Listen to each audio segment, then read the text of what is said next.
And we're live again. Hey, everybody.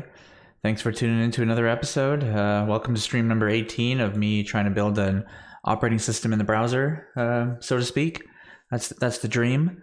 I already had a V1 of these back in the day at x.dustandbrett.com if you guys want to check it out. And I think after 18 or 17 streams we've done, I think this one's actually getting pretty close to V1, you know, as far as functional.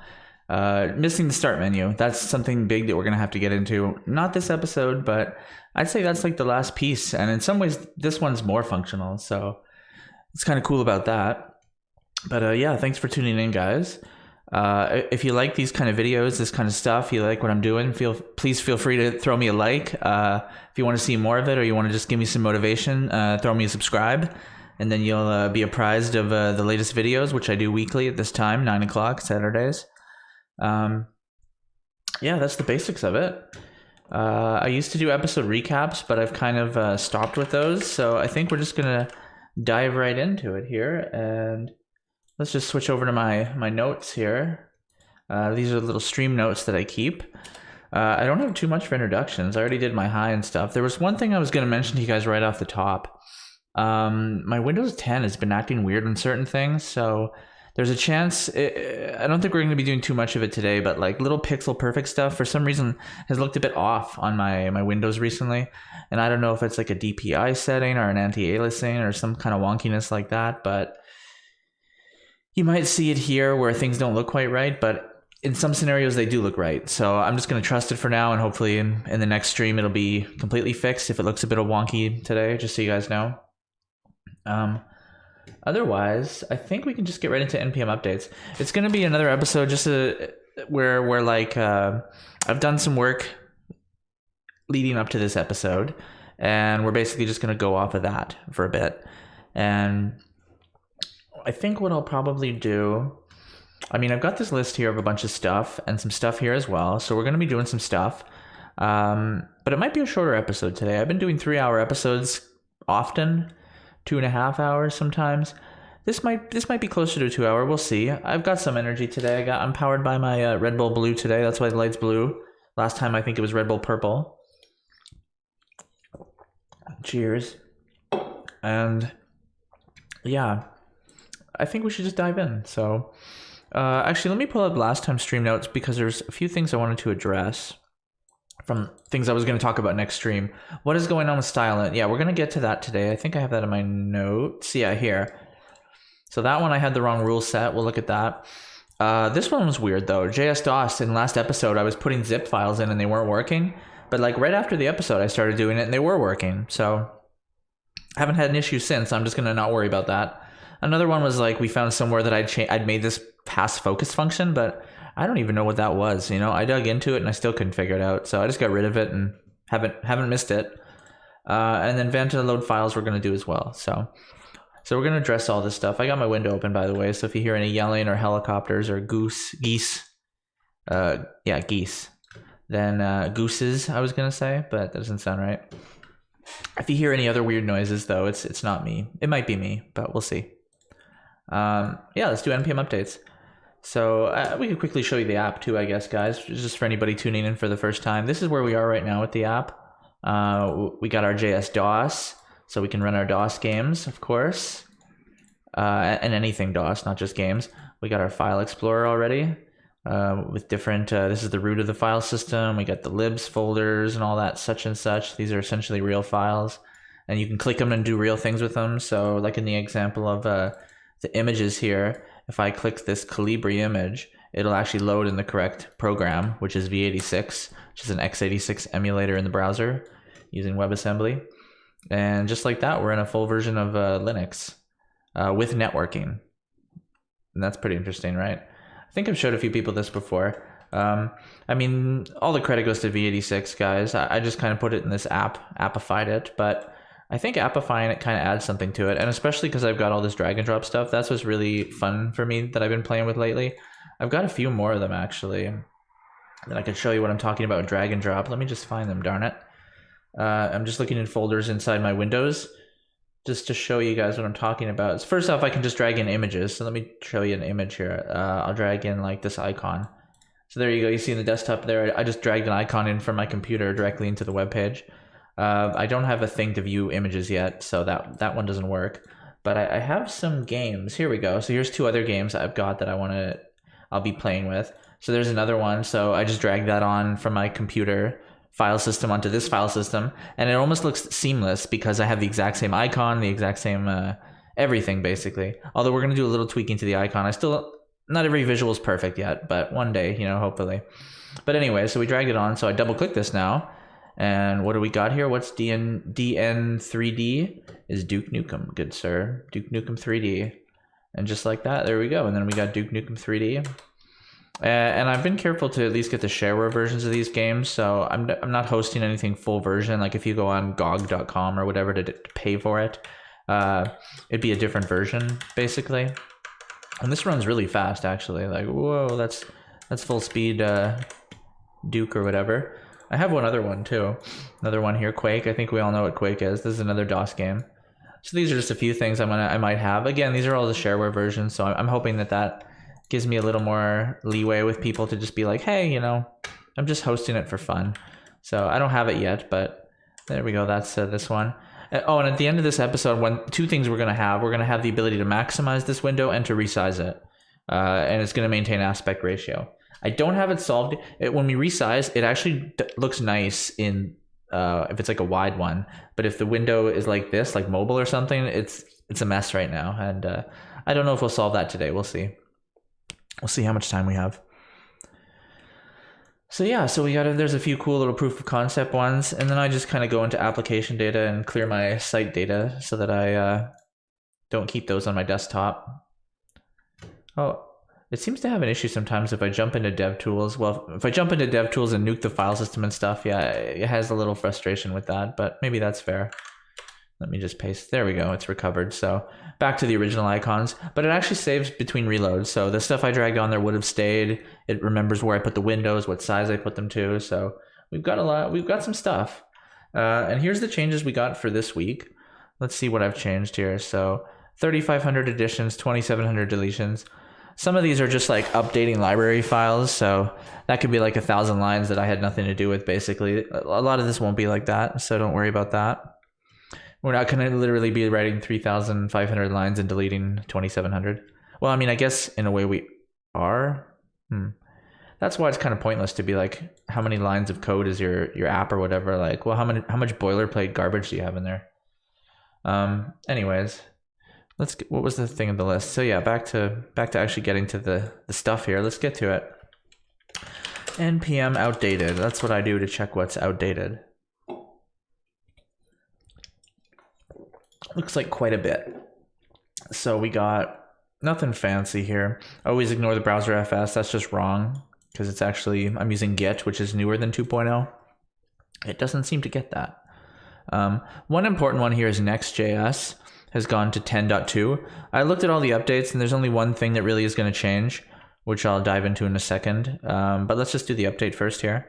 3JS, we keep it locked right now at 124. And this episode, I'm actually going to remove it from being a library completely to reduce our bundle size quite a bit by like 200 kilobytes or something like that. Not a small amount, like double or half the size essentially. This was doubling it, having it in there, It's still going to be used, but I'm going to make it dynamic. It's going to be part of the wallpaper. I think, yeah. Yeah, I'm trying to remember even how I did it, but we're going to look at the code. I made it dynamic. Just trust me. So let's do NPM update, I mean, sorry. And get the ones that we care about. And I'll just jump right into the next configuration option that I was going to tell you guys about. So at 10.2, you don't need to declare this little future piece anymore to say, hey, I want to use Webpack 5. That's now the default. So I can just do that and get rid of that. Less lines of code now. Just deleted 3 lines there, I think. 2 or 3. And the NPM update seems to take a long time, unfortunately. I'll show you guys this blur thing while we're doing this too. Watch. If I make this bigger, does it get blurry? I'm trying to see now if it gets blurry in the stream.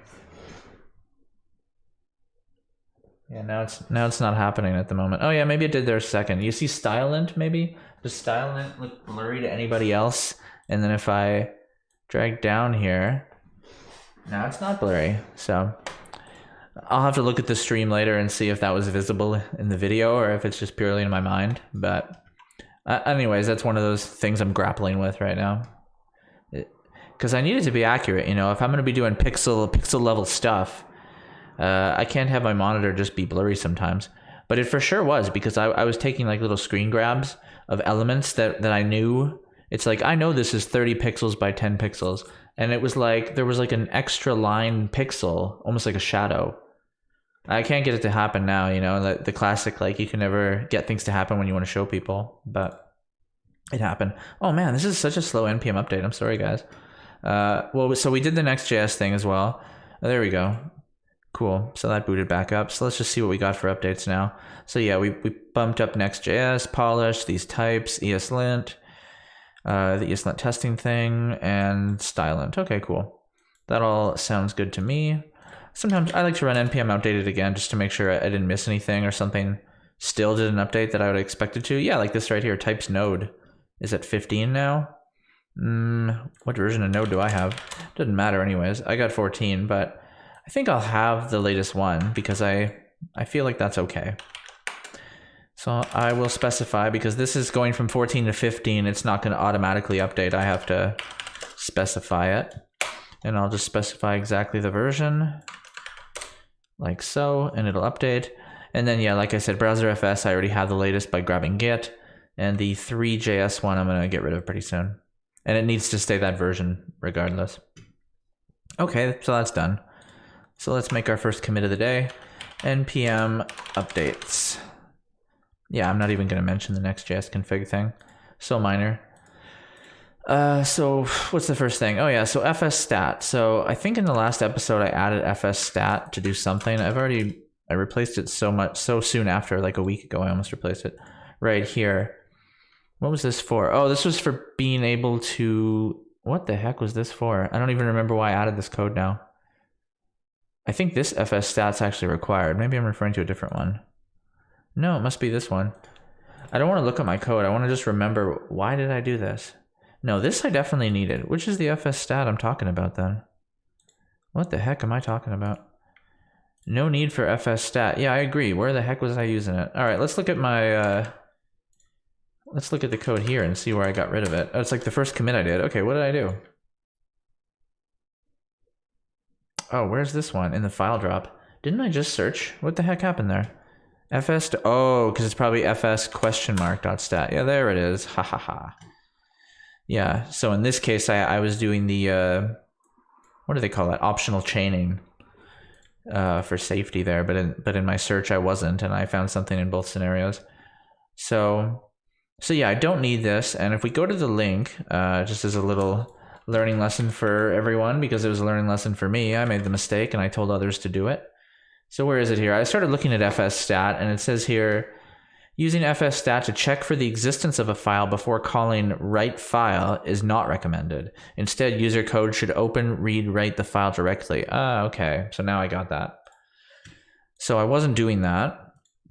And I was literally doing it for that purpose. I was like doing a stat, and then if I didn't find it, then I would do a write. But they're suggesting I just do a write, and if I have a problem, then deal with it there. And that's essentially what I have done in my rewrite, I believe, to make it much more simple. So oh man, I made it so much more simple, I'm confused even what I did here. Update files, why did I change that? Let's just copy the changed one, because I'll paste it right beside, and let's just see what I did. Oh, I love all that red there. That's very helpful for reading. Thank you. Which problem do you want me to solve first here? Let me just copy the entire piece of code. That's probably going to help. There we go. It's a little less complaining. Oh, but it's in the wrong spot. I think. Yeah. We're trying to replace this piece of code with something much smaller. And yeah, so now I've just turned it into a write with the write path, yeah, and the file buffer. Basically, this piece right here is all I did. This was the other key element that I was having confusion with. If you don't specify the flags here, it wasn't giving me an error code if it didn't exist. If it did exist. Yeah, it was just overwriting it, right? I think it was just overwriting it. So this WX flag, and I think you would hope I didn't put a link to where I found that little nugget of information. Where did I get the, oh yeah, here we go. Yeah, file system flags. So what's WX again? The W, but fails if the path exists. Yeah, open file for writing. The file, yeah, does it say what the default is? It'd be good to know. It probably says. I just don't have the patience to find where it says that, so I'm not gonna look. But yeah, so now we have it fail if it already exists, which is what I wanted, and then I check for that code, and then if that's the case, I do my iterating to get a unique name. This was for if I drag and drop on the same file twice, that it gives like how Windows does, where if you do Control-C and then like Control-V, it'll iterate like bracket 1, bracket 2, and that's essentially what I did here. But you see, we just made the code a lot smaller and a lot more simple there. And now the error, if there is not an error code, update the files. That's what I was doing here before. No write error, update files. So I still check error. Does that make sense? Yeah, this would be, yeah. So I'm doing a null, an optional chaining again here. So if this was undefined, then converting it here would be true, which would bring me in here. Or if a code, if this was undefined, so if there was an error but there's no code, that wouldn't even make sense. Maybe I just say if there's no error, right? If there's, yeah, that's essentially what I did here. Let's not complicate it by looking at the code, right? Who cares what the code is? There's an error. So if there's no error, we'll update the files. There we go. So I just simplified it. That's the beauty of rewriting these things sometimes, is like just one little minor tweak at a time, you know? And it improves it over and over again. I mean, I've already written essentially all this code before. I mean, a lot of it. I never had this logic before. I had really bad drag and drop actually in V1. It did almost nothing. Like you could drag and drop, but it was like, oh, I put the file there. Now what? Nothing, basically. So we're not going to be like that this time. And we just did that. We just have less code now, which is what we all like. So no need for fs.stat. Correct. So the next one here, I got a link to it because I don't remember what it was about. What is it here? Oh yes, so the Stylelint config standard. Last episode, last episode I think it was, I updated this and they changed the extension and it's Stylelint config recommended. And for some reason that's not what I'm using. So it was giving me a headache, I think. Let me just do an npm run Stylelint and see if it complains right now. I think it's complaining about a bunch of stuff I don't care about. Yeah, I don't even want to look at this. What is this? Value keyword. Yeah, that's just wrong. It's like complaining about my styled components and prettier stuff, you know? It's like getting its nose in where it doesn't belong. So that's because I'm using this standard. Here's another confusing part too, is I think I updated recommended. Do I have it updated here, or what do I have? So I had standard. Yeah, it's very confusing. It's like Stylelint config standards extension is recommended. Where is it here? Yeah, you don't extend standard even though it's called standard. You extend recommended, but the package is named standard. I think that's correct. It sounds so silly that I'm not sure, but anyways. Element P QRS, there we go. That's in the right spot now. So now if I do it, it should just be the rules that aren't so intrusive and it should pass. Yeah, there we go. Because otherwise it was perfect, my code. I'm certain of that. It's a joke, by the way. It's got so many flaws. If linting just found every mistake, that would be great, you know? Check for mistakes, computer. I mean, if it could just check for mistakes, couldn't it just write it itself, I guess? So maybe not. That's a bit of a leap, perhaps. Okay, so changed extension to recommend, I'll just be very specific there. Yeah, it fits. Why abbreviate when you don't need to? So load Vanta outside bundle and define types. I'm going to do some copy and paste in here because I don't 100% remember all the steps involved here, but we're going to go through them. Actually, I think I have it all in one commit here. Yeah, load wallpaper dynamically. Nice, nice. Oh yeah, I was trying to do boxed wine. I think I showed you guys boxed wine last episode. It's pretty cool. Essentially, it's going to allow people are going to be able to take an exe such as like, let's say Notepad++. That can be executed with just a single, or it doesn't even have to be an exe. It can be a whole zip folder of like everything the executable needs. And then, but let's say it's an exe. The reason I like the exe example is you just take, what's a standalone executable that's a fun example? There's not many, unfortunately. Let's say if Windows Solitaire was just sol.exe. You drag that onto our desktop, double click it, and let's say 20 seconds, 10 seconds later, it literally starts running in the browser, and there's no magic there, you know, it's emulating it. So it's going to be cool, but I'm pretty far away from it at this point because there's actually quite a few steps to make it work the way I want it to. But in general, it's really easy to get to work if you manually do it. But I want it to be easy for the user. One thing I have no idea how to do is once you get the I wanted the executable. I want to be able to see the to load the icon that's within the binary executable file, and I couldn't find a very easy way to do that. That didn't involve getting Windows involved. So it wasn't clear to me how to just extract it from the binary data, but it must be a way to do it anyways. If someone knows, feel free to post that. If someone watching this video also happens to know how to extract binary icon images from icon files from binary executables, it would be much appreciated if you posted that. So let us open load wallpaper dynamically commit and see what I did here, because I did a few things.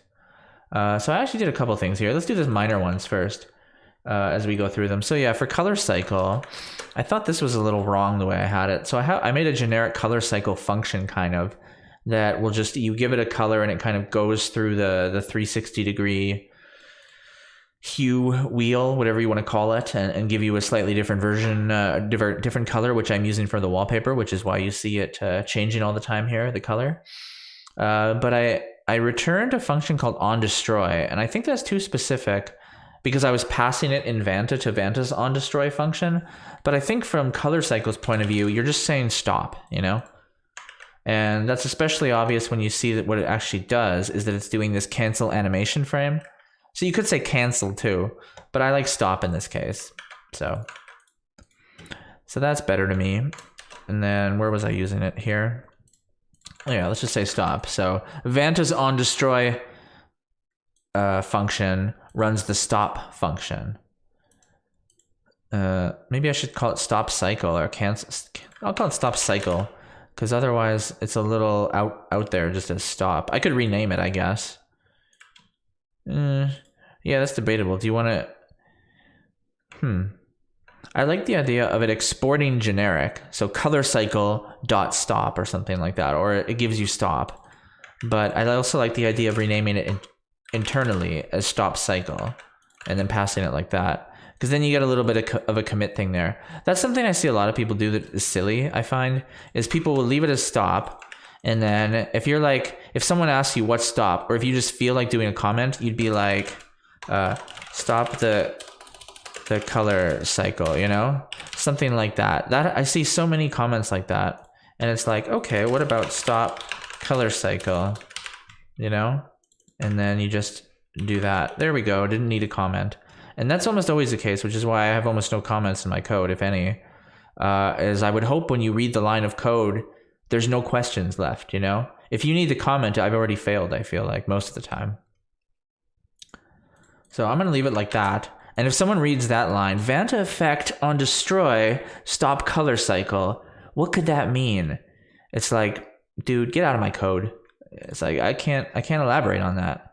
See, well, I could elaborate on it a lot, to be honest, actually, because Vanta is kind of unclear. But if I called it wallpaper effect on destroy, stop color cycle, that might be a little more clear.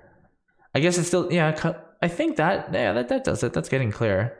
But I'm keeping it as Vanta effect because I want to. None of your business, you know? I'm only going to rename stuff so much.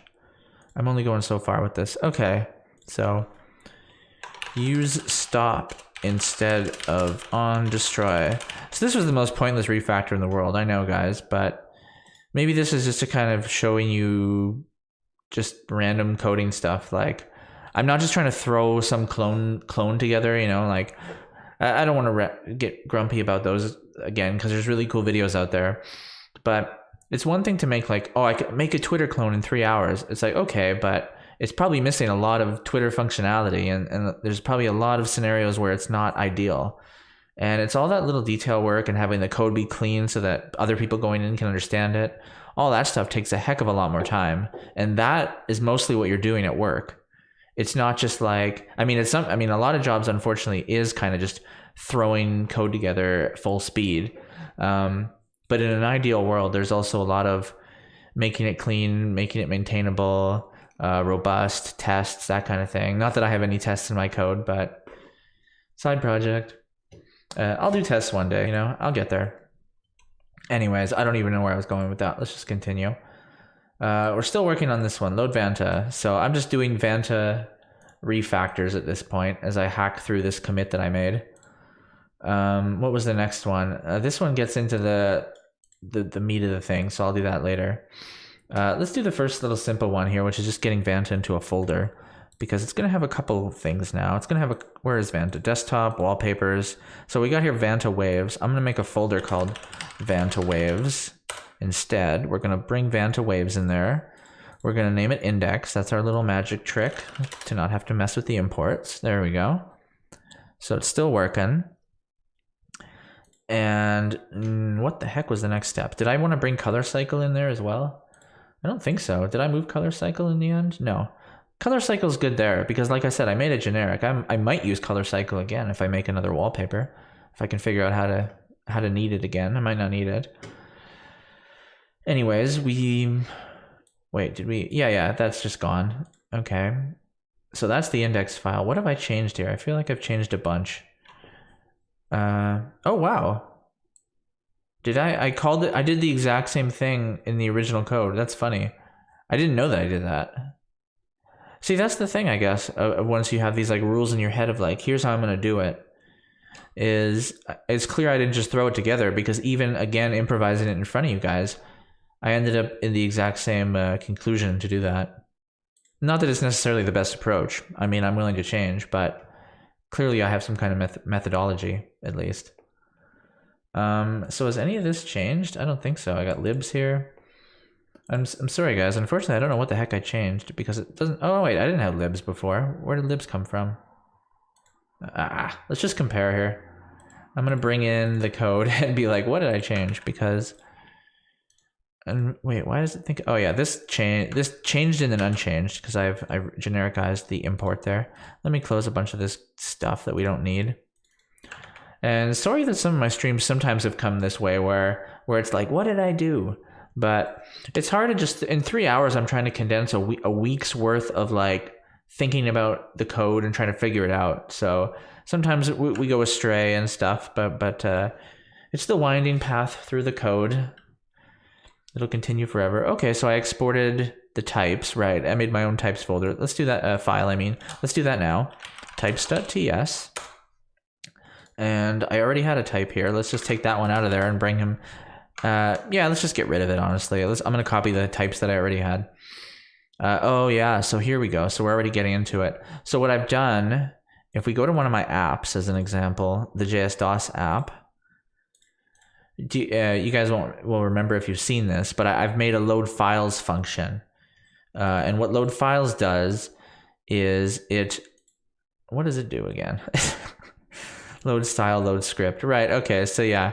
For JavaScript files or for CSS files, it'll create actual elements, either a link element or a script element, and put them into the DOM, put them into the elements, into the document, basically.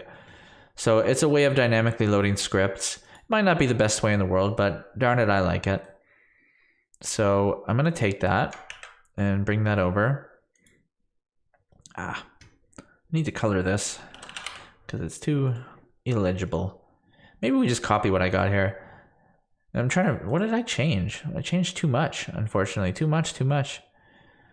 I don't like it when I change too much, because then it gets a little confusing. Oh, okay, yeah, I've had to refactor this quite a bit. Because before I was passing in the element... And why am I not... Oh, I'm still doing that. Why do I not define it anymore? Before I was defining it, now I'm not? That's weird. Before I was like, hey, this is an HTML element. Why did I get rid of that? This is not the way to do this, obviously. Let us forget about all that code and go back to what we had before, like how it was. And let's just try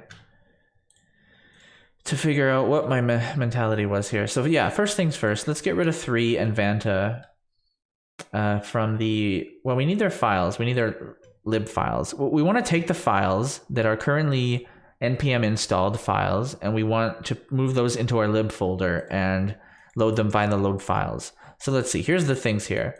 So one of them is 3JS. So that's the entire 3JS. I don't think I need the entire one. I just need 3.min.js. And the other one is this Vanta dist vantawaves.min. So let's go right into node modules folder itself and just pull these puppies out of here. I'm going to open it. If I open it, darn it, I'll find it here first, but eventually I'm going to have to open it in good old Windows, and you guys aren't going to see that unless I share it, which is too much work. 3JS, that's probably in the T's. Yeah, I'm just going to open this in Windows Explorer because it's a lot faster to do stuff in there. So from 3JS, like I said, I'm going to take 3.min.js. That's essentially the entire library file that I need. And from the Vanta one, I'm going to take, just like it says here, dist vantawaves.min. There we go. So I've got those two. So what I'm going to do is in my libs folder here, I'm going to make another libs folder. Oops. I'm going to make another folder called Vanta. And I'll just drag those two files in there because that's the two library files that I care about. And as you see, they're in there now. So that's the 3JS one and that's the Vanta one. And I'm just going to open them quickly in the background here in Notepad++ to make sure there's no source map file. Because that's a tricky thing you get sometimes with these min files is there's a source map file. Reference to a source map file, and then it's just an extra network request that you don't need where it tries to get that source map file for you, because we don't care about that. So we don't need either of these now. These we're going to dynamically grab these. So that's a good first step. So that's angered some things here. So let me just figure out what the next step here is. Oh, I've done it in an interesting way. So right at the start of the Vanta waves here, and so you load Vanta waves. How have I done this? Oh, okay. So okay, the way the code was originally is I have element here where I wasn't defining it. So I got confused on how I changed it. So this was a mistake I had from before. Element should be defined. I should be specifying that. That's the element of the desktop, because you give the wallpaper function, hey, here's the desktop element, turn that into a wallpaper or put a wallpaper there, however you want to do it, you know, either replacing it, putting a canvas on top of it, whatever. In this case, it does a canvas, but I wanted to specify that. Now we don't need this wallpaper effect anymore because the wallpaper effect was when we were returning a destroy effect. You see here we had the destroy effect. And now that we're going to make it this load script thing, and we're not going to have it be part of a use effect. Wait, are we having it? Yeah, it's part of use effect, but because first we're doing load files, and that happens asynchronously. So we can't just go load files and then instantly return a destroy to the use effect to be able to use that. So I've devised a different way to do it. So we're no longer going to return the destroy function. And we're going to get rid of wallpaper effect altogether, and we're just going to return, we're not even going to mention that we're going to return anything here, honestly, because we don't need it. We just move right onto this piece. Like so. And this we need to specify will be void. We don't return anything of consequence. And let's get rid of the wallpaper effect definition here then. And here as well. So yeah, this wallpaper returns nothing, I guess. Yeah, I think that's okay. So we're just not expecting anything from it. It needs to figure out a way to clean up itself, which shouldn't be a problem.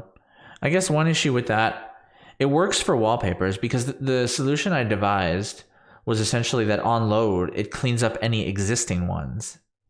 But that won't work if you were for the logic of use effect on destroy. But at the same time, it doesn't matter in this use case, because if you've destroyed the wallpaper or something, like, it's not a big deal, you know. If it doesn't clean it up, something's already broken, you know.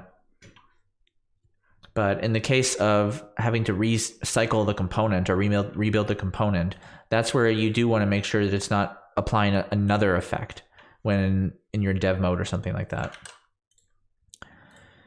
So that's why we're going to do that. So what I'm going to do here is I'm going to go right to my idea here. So like I said, I removed the wallpaper effect. And now the first line I'm going to do is my load files line. And I'm going to say we load files of the libs, and then we move on to essentially this piece that we had here.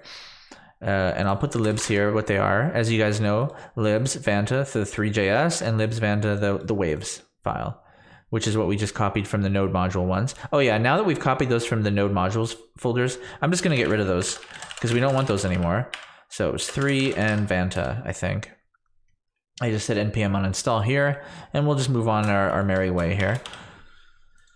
So I'm going to make that load files function. We got to import that. We already have that. And now the next little piece that I'm going to do is, so once the load files has finished and we've loaded 3JS and we've loaded Vanta, they're going to be part of the window object.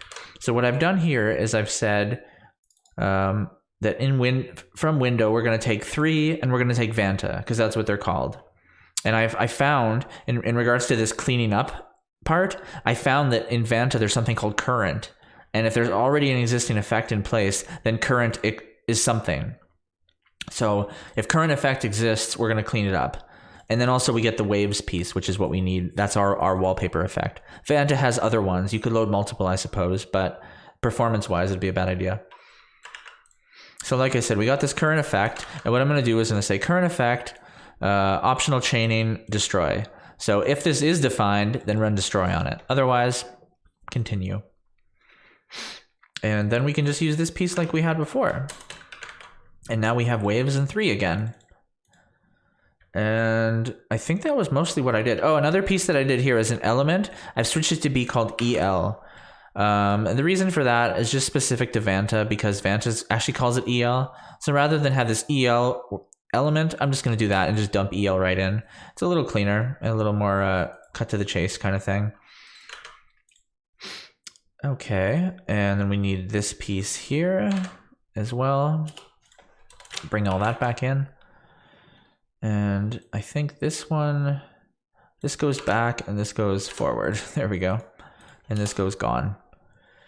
And we'll do some types here so that it stops complaining about that with our new declare module thing that we've been using. And otherwise, I think that was good. Yeah, so we have the cleanup.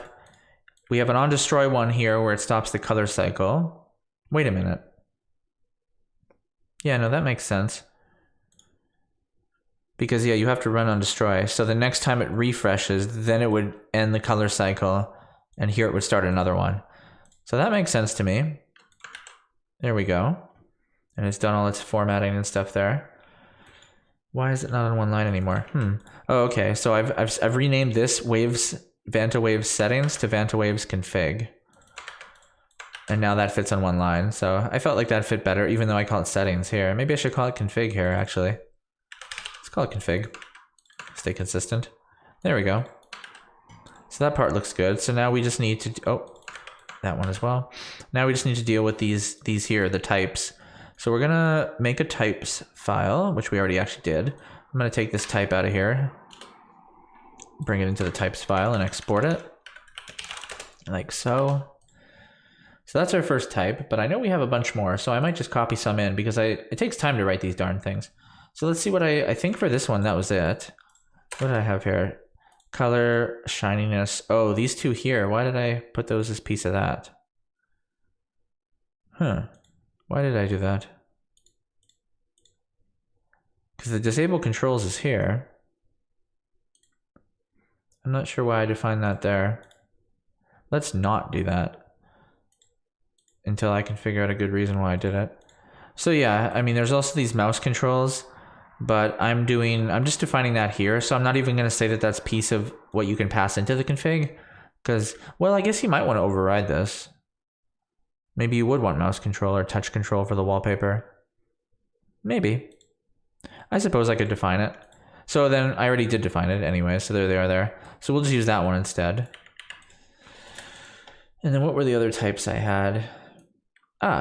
Okay, so I have, what did I do here? Waves settings. Why do I call that settings? Let's just dump them all here and see what makes sense with what I wrote here.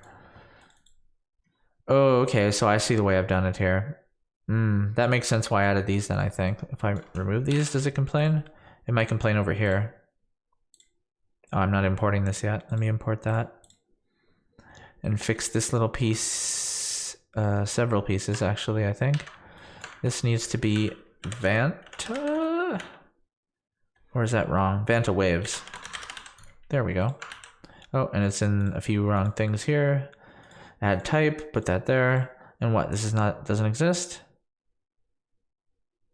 Is it not that? Components, system, desktop, wallpapers. Oh man, that's a mouthful of a path name. There we go. Okay, that exists. So it actually doesn't even care if I don't have these. I think it's good to have them anyways. These are optional things that we can allow people to set. It also clarifies what it is. So the reason I have Vanta is this is config now, is I also have another one called settings, and the settings includes the config plus the element plus the 3JS dependency. So I've done that so that I can use it here to say that waves accepts those settings, because that's what's happening right here, that it takes in the element. So now it knows what all this, well, it already knew what that was anyways. Maybe it knows this is unknown. That's correct anyways. Yeah, you see it. I mean, you'd expect it to know what these things are. If you hover over waves, yeah, there we go. So it says the settings that waves takes is Vanta wave settings, and that's made up of the config, my disable control presets here, which are false and false. But if you put those in and then someone can override those with the config, that's okay. And then, like I said, the dependency stuff. And those shouldn't even be overridable, but they're fine up here. But no one's going to override them. That'd be silly. If they do, then they break it. So yeah, so I've done that here, and I've used the unknown instead of an any, because any it complains with any. First of all, I've got rules to have it complain, and unknown is essentially what it is. I don't know what types they are, but I don't care. I'm just passing that dependency onward, you know? And actually, now that I think about it, should I really have to? Maybe I don't even have to. Let me try not passing it, because if it's in window already, which it wasn't when I was importing it before, Vanta, I think, looks in window. See, now it's complaining because it's like, hey, you need 3JS. I'll put this as optional for now. Optional. Oh yeah, it's not optional there. So it is part of window, but it's optional that you need it for the settings. So there we go. So let's see. Have we done enough here to have it work? Let's see. File, save all. And well, the app wallpaper seems to work. So I think it actually worked without having to import 3JS anymore. Let's try, just to make sure it's not just broken. What if I comment out the element and then save it? Yeah, it hates that. But if I bring the element back, yeah, cool. So it actually is able to get 3JS right out of window. So we don't even need to specify that. And one other little weird trick I've noticed that's actually better anyways is, for some reason, Prettier puts this on 3 lines, but if I add defaults, then it goes on 1 line. So it's like shorter amount of lines, and at the same time, having a default is actually probably better anyways. Because not having that, if this was undefined, this would have complained. But here, then it's okay, it won't complain, and then current and waves can be undefined. Fine. Oh wait, what's it doing now? Oh, no, that made things worse. Okay, let's not do that then. So I don't know why it won't 1-line it. That would be nice if Prettier was just like, could just do this. It's like, hey, why not? But it doesn't want to. I don't care. Whatever Prettier decides. But yeah, I don't want waves thinking that it could be undefined. This absolutely should be here. If for some reason this ended up being undefined or this was undefined, it's like, well, the whole thing's broken. For now, I might have better error handling in the future, but I'm fine. That's an Erlang style let it fail maneuver right there. That's an inside joke or an outside joke, or it's not even a joke probably if no one knows Erlang. So what have I changed here? I changed one other piece. Yeah, so element needs to exist, I said. Before, I think it could have been optional. I don't want this to be optional on the... Wait a minute. Why do I have wallpaper effect still? That's weird. Maybe I still need to define wallpaper effect? In my old code, I had wallpaper effect still. But at the same time, this doesn't return anything now. Ah, okay, then I need to handle this. I'm not actually doing this right now. I need to go to the desktop and actually finish this piece here. So this needs, no, not this piece, the use wallpaper hook. Here we go. Yeah, here it's complaining. Void is not callable. Yeah. Wait, what? The expression is not callable. Type void has no call signatures. Yes, that is wrong what I've done here. So I shouldn't have gotten rid of the wallpaper effect. That was a mistake. Let's go back and fix my mistake. Undo, undo. So what I wanted to do here is remove this piece. There's no longer another function being returned. This was the function that would be returned for use effect. So we just do that. There we go. And as far as the element possibly being null, for some reason I removed that. But let's just double check why I did that. Okay, because desktop current can be undefined. In my code, I added a check for that instead. Why did I do that? Let's see what would happen if I went through with this. It would take the element, it's undefined. Well, I check for it right here. If element and... Yeah, so I don't know why. In my previous code, I kind of changed this a bit, but let's just leave this piece fine. Okay, so that's good. So if we do npm run build, I just want to make sure my types are still correct. And one thing with build is it's good at checking that, I find. The wallpaper's still working. So, oh, but it complained about something. Oh, interesting. But I didn't, wait, what is it complaining there? Oh, I think because in Vanta, I haven't adjusted it here. Here, so as I just said, the element can be undefined. That might fix it. And that shouldn't have broken anything here because like I said, I check for it. What now? Okay, maybe I'll read the error. Oh, it's referring to default theme. So it's saying wallpaper. Where is that? Wallpaper's here. Why is it saying that this? Oh, the config. Wait, what is it talking about here? I'm confused about my types now. So Vanta waves takes in the settings, yeah, and then it returns a function that can take in that element. Yeah, so optional or undefined. I am okay with that at the moment. Oh, okay, right, because I removed it from here. Darn it. I removed the type foolishly. The wallpaper type. Where did it go? Styled. Here we go. Wallpaper effect. All the wallpaper effect stuff I did was a mistake. Here. This needs to be back there. There we go. Was that correct? Oh no. Here. I'm so confused. Is that correct?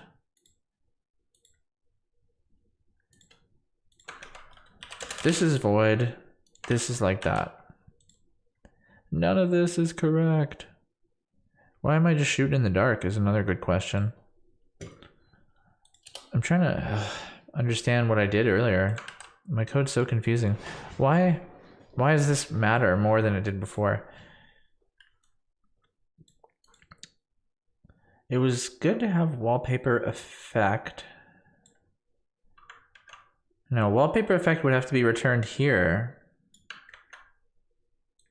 Wouldn't it?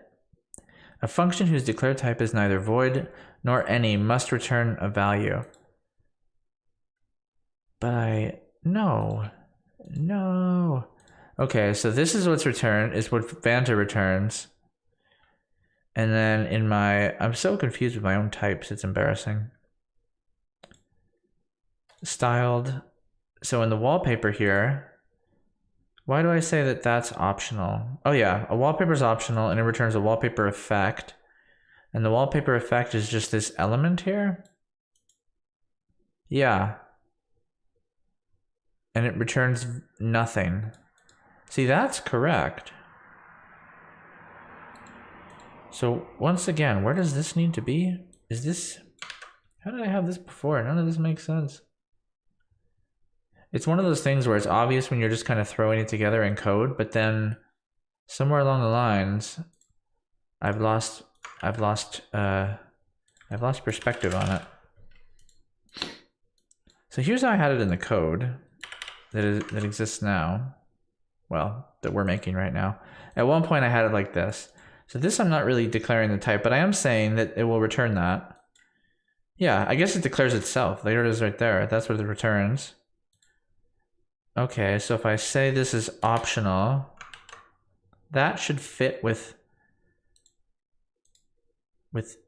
yeah, so that fits there. That makes sense now. It can be undefined.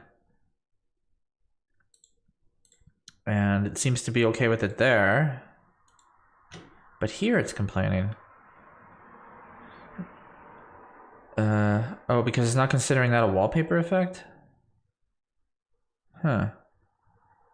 Types of parameter L and element are incompatible. Oh, okay. Did I just have the wording wrong now? I got too many things open, or I'm just confusing myself because I keep getting lost. Here we go. Oh, well, this is very minor. I mean, I call it L now, sure. Is that supposed to have any effect on anything? No, and it did not. Oh, null. Oh. Okay. So not undefined, null. That's what the element can be. Right. So that's the mistake I made.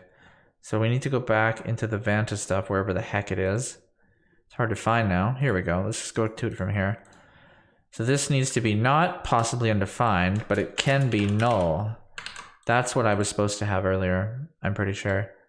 Now let's try a build, and I bet it won't complain. Red Bull break. It compile. I can drink a sip of Red Bull faster than I can compile. I don't know if that's good or bad.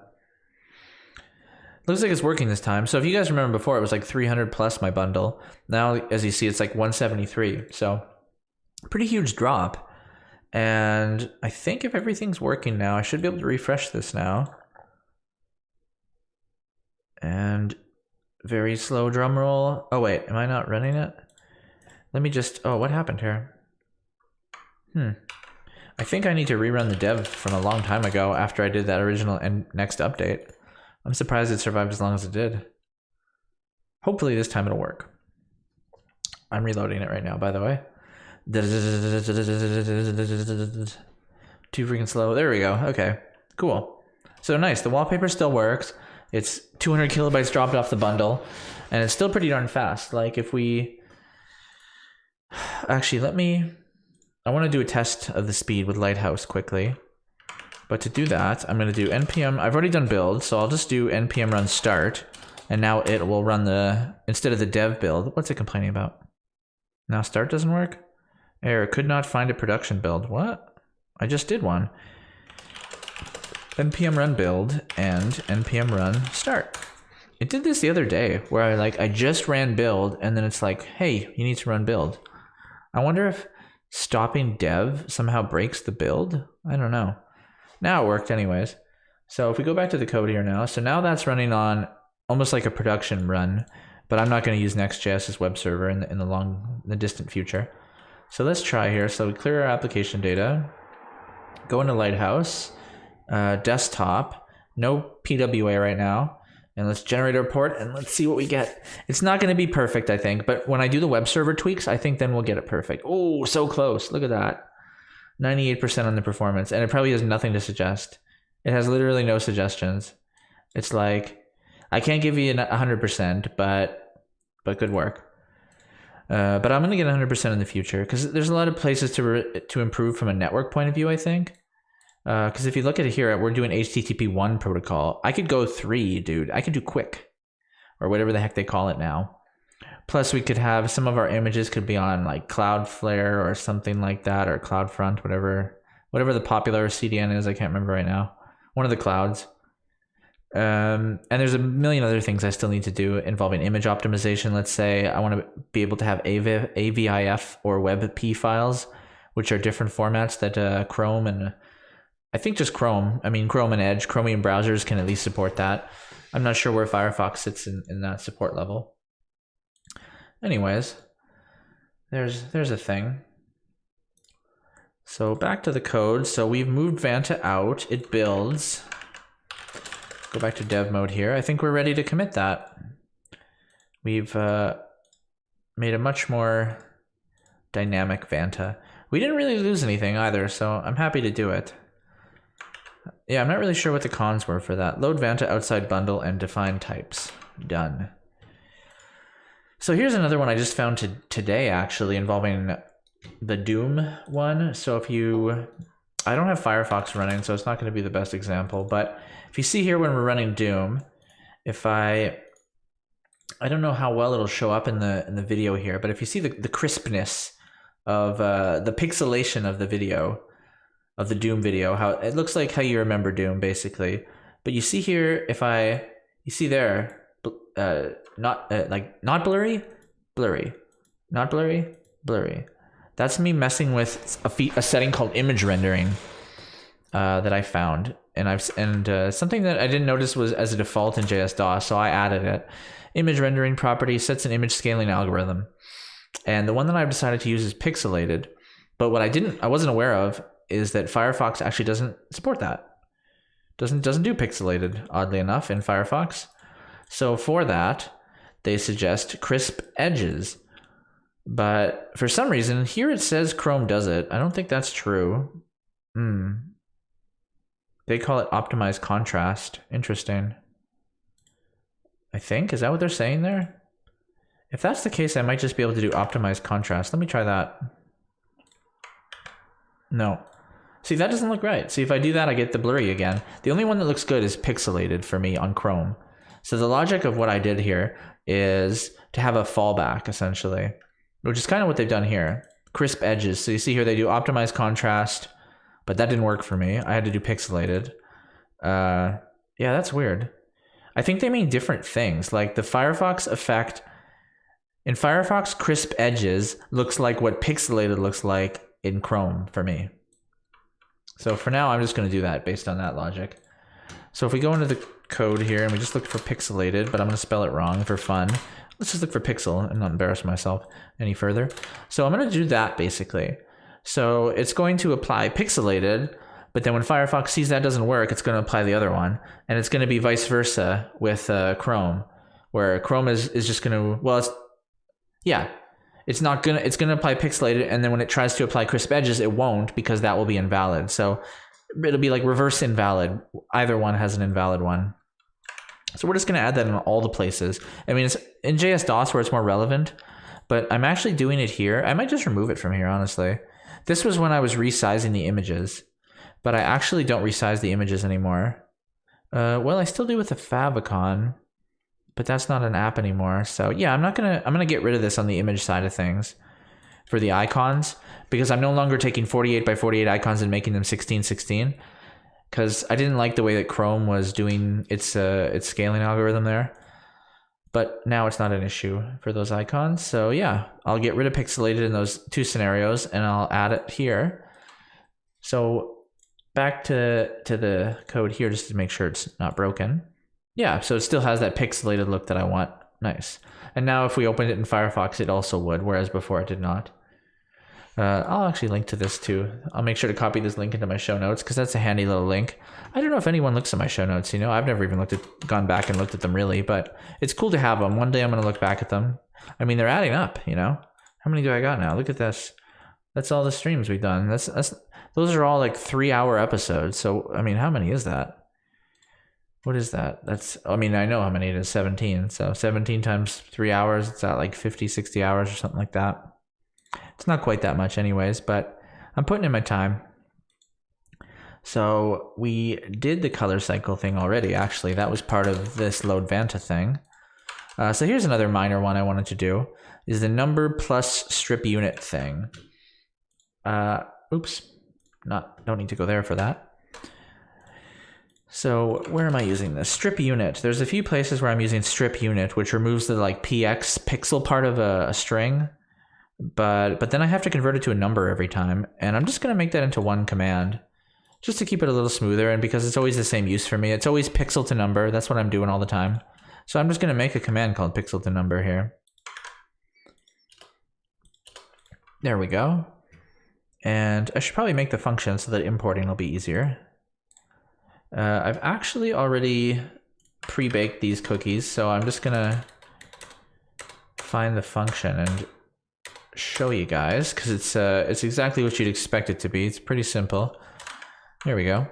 It's just literally what I just took away. Number strip unit. That's what it returns. Takes value. Value can be a string or a number, because strip unit can take either of those. Get it from there. There we go. And now we can import it here. Nice. So yeah, that's just a little smaller, a little more efficient. And then we don't need the import, that import. Same thing here. This might even make this into one line. Nope, still didn't fit on one line. It'd be nice if it actually saved me some lines, but it's not critical. Maybe here it will. Oh, it did. No, it didn't. Darn it. That would have been cool. Okay, so that was a small one. Just a nice little refactor. I prefer it that way. Oh man, I never committed the crisp edges yet. Darn it. Okay, so one mistake at a time here. This and this and this. Crisp edges for Firefox, or let's just say pixelate JS DOS in Firefox. Yeah, that's essentially what that piece was. And then this other thing I did was the pixel to number. Let's just say extract, or create pixel to number function.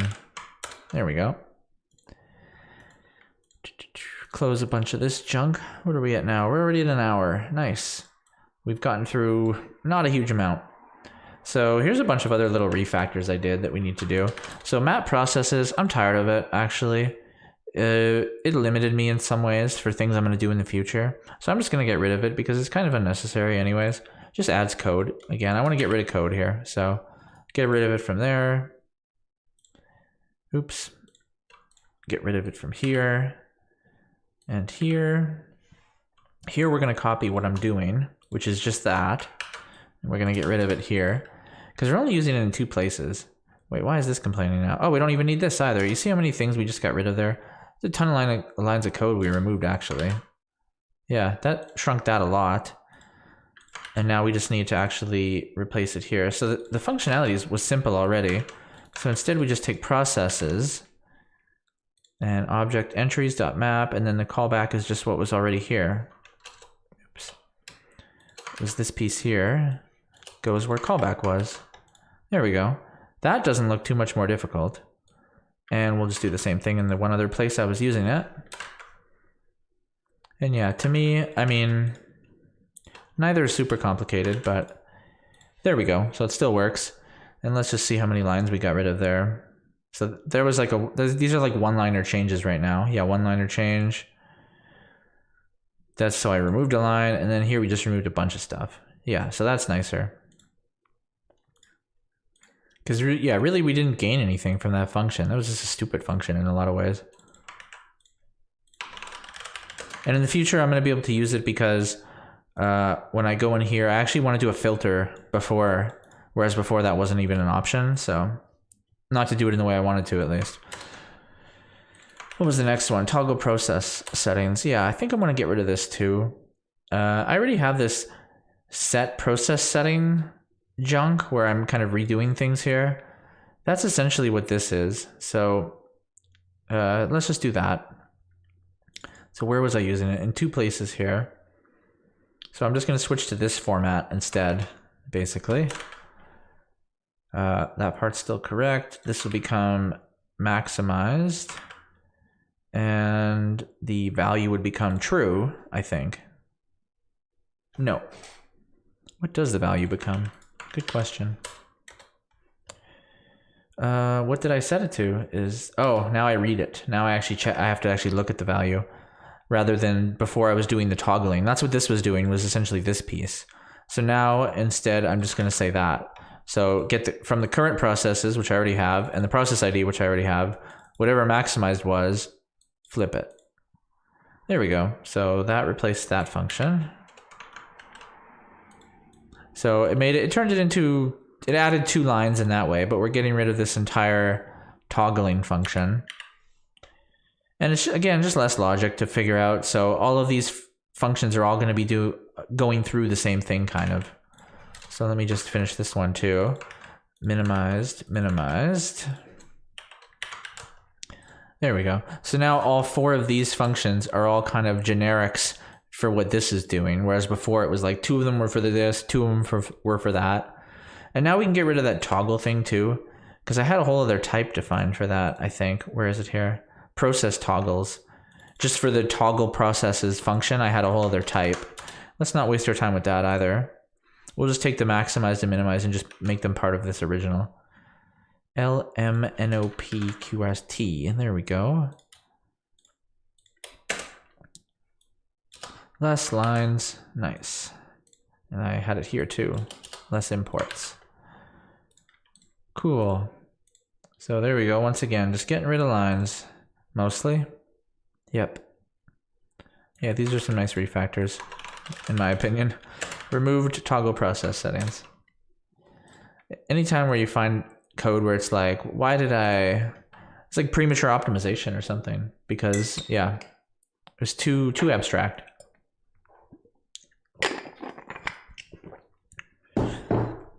Oh, I already did this when I did the updates about removing Webpack there. Upgrade JS Libs. Sure, that's another thing we can do. So I'm going to go back here, and to get the libs, I'm just going to do npm I JS and install JS just to get the libs right from the node module folder. I think there's some easier way to do that. There's somewhere where the packages are hosted, I think.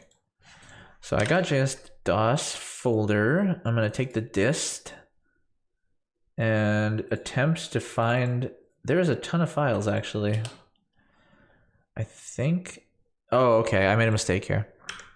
So I need to go at beta. I need to get the beta version because that's what I'm using.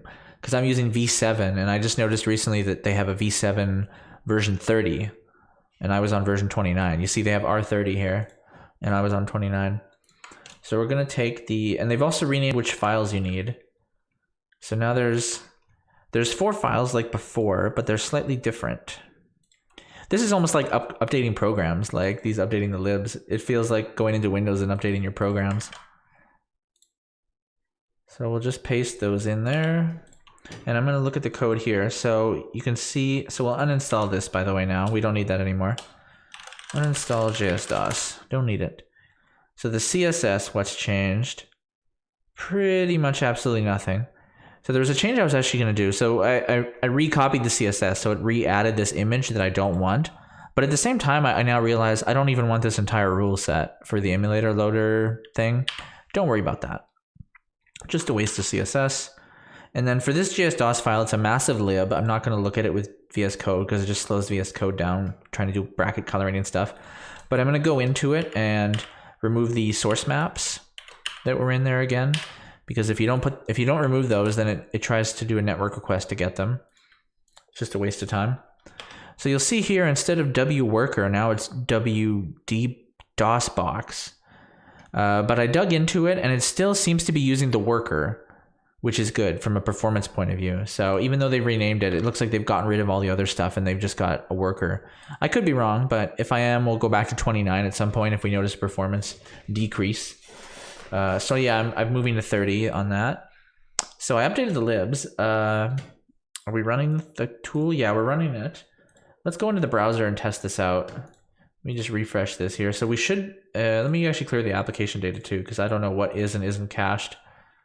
So now if we open Doom, ideally it'll work. Okay, cool. So I don't know how easy it is to confirm what version of JS DOS I'm on. But it still works, so that's cool. I don't even know what he fixed in 30. I haven't seen his change logs, so I'm not sure he has change logs, honestly. I don't. So I mean, I guess these stream notes are my change logs, honestly. They're really good stream change logs when you think about it. but it's just circumstance because I'm doing the stream. In every other project, my logs are not nearly this good. So there we go. Upgraded JS DOS libs. Simple. So tweak taskbar colors. Yeah, this one is pretty subtle. But I want to capture it because sometimes I just mess around with the colors to try to make it a little bit better. So I'm going to open one here. What colors did I change? I think it's the hover here. If you see when I hover, it's kind of like darkish. And then when you're active and you hover, it's very light. And when you're active and you're not hovered, it's like medium. And I wanted to change those slightly, just ever so slightly. Oops. Actually, I should open the file that I searched for before I clear my search. Yeah, so very minor, basically. I just wanted active to go from 40% lightness to 35%, and active hover to 45% instead of 50. So I don't even, I mean, is that noticeable? I don't know. I think it's maybe slightly less light. I mean, that is what I changed. So I think that looked a little closer to Windows, but this is just me eyeballing it and trying to measure pixel colors and stuff. And at the same time, I'm going to update the highlight color as well. I changed it to HSL instead of this hex format. So now I'm using HSL and it's 207 degrees, 100% saturation, 72% lightness, and I'm using 90% opacity, it seems. It's an interesting little combo I made, but that seems to work. So you can see the highlight color here is this little blue here. Like if I were to just take this again and change this to say red, you see that little piece change to red. So when it was like that, it looked like that blue, and now I've changed it almost imperceptible. But the reason I'm doing this with most of the hex stuff is I prefer the HSL. You just have more control over aspects of it. With this, it's like, what am I going to do? Change an F to an E? I'm not going to know what that does. I mean, until I look at it.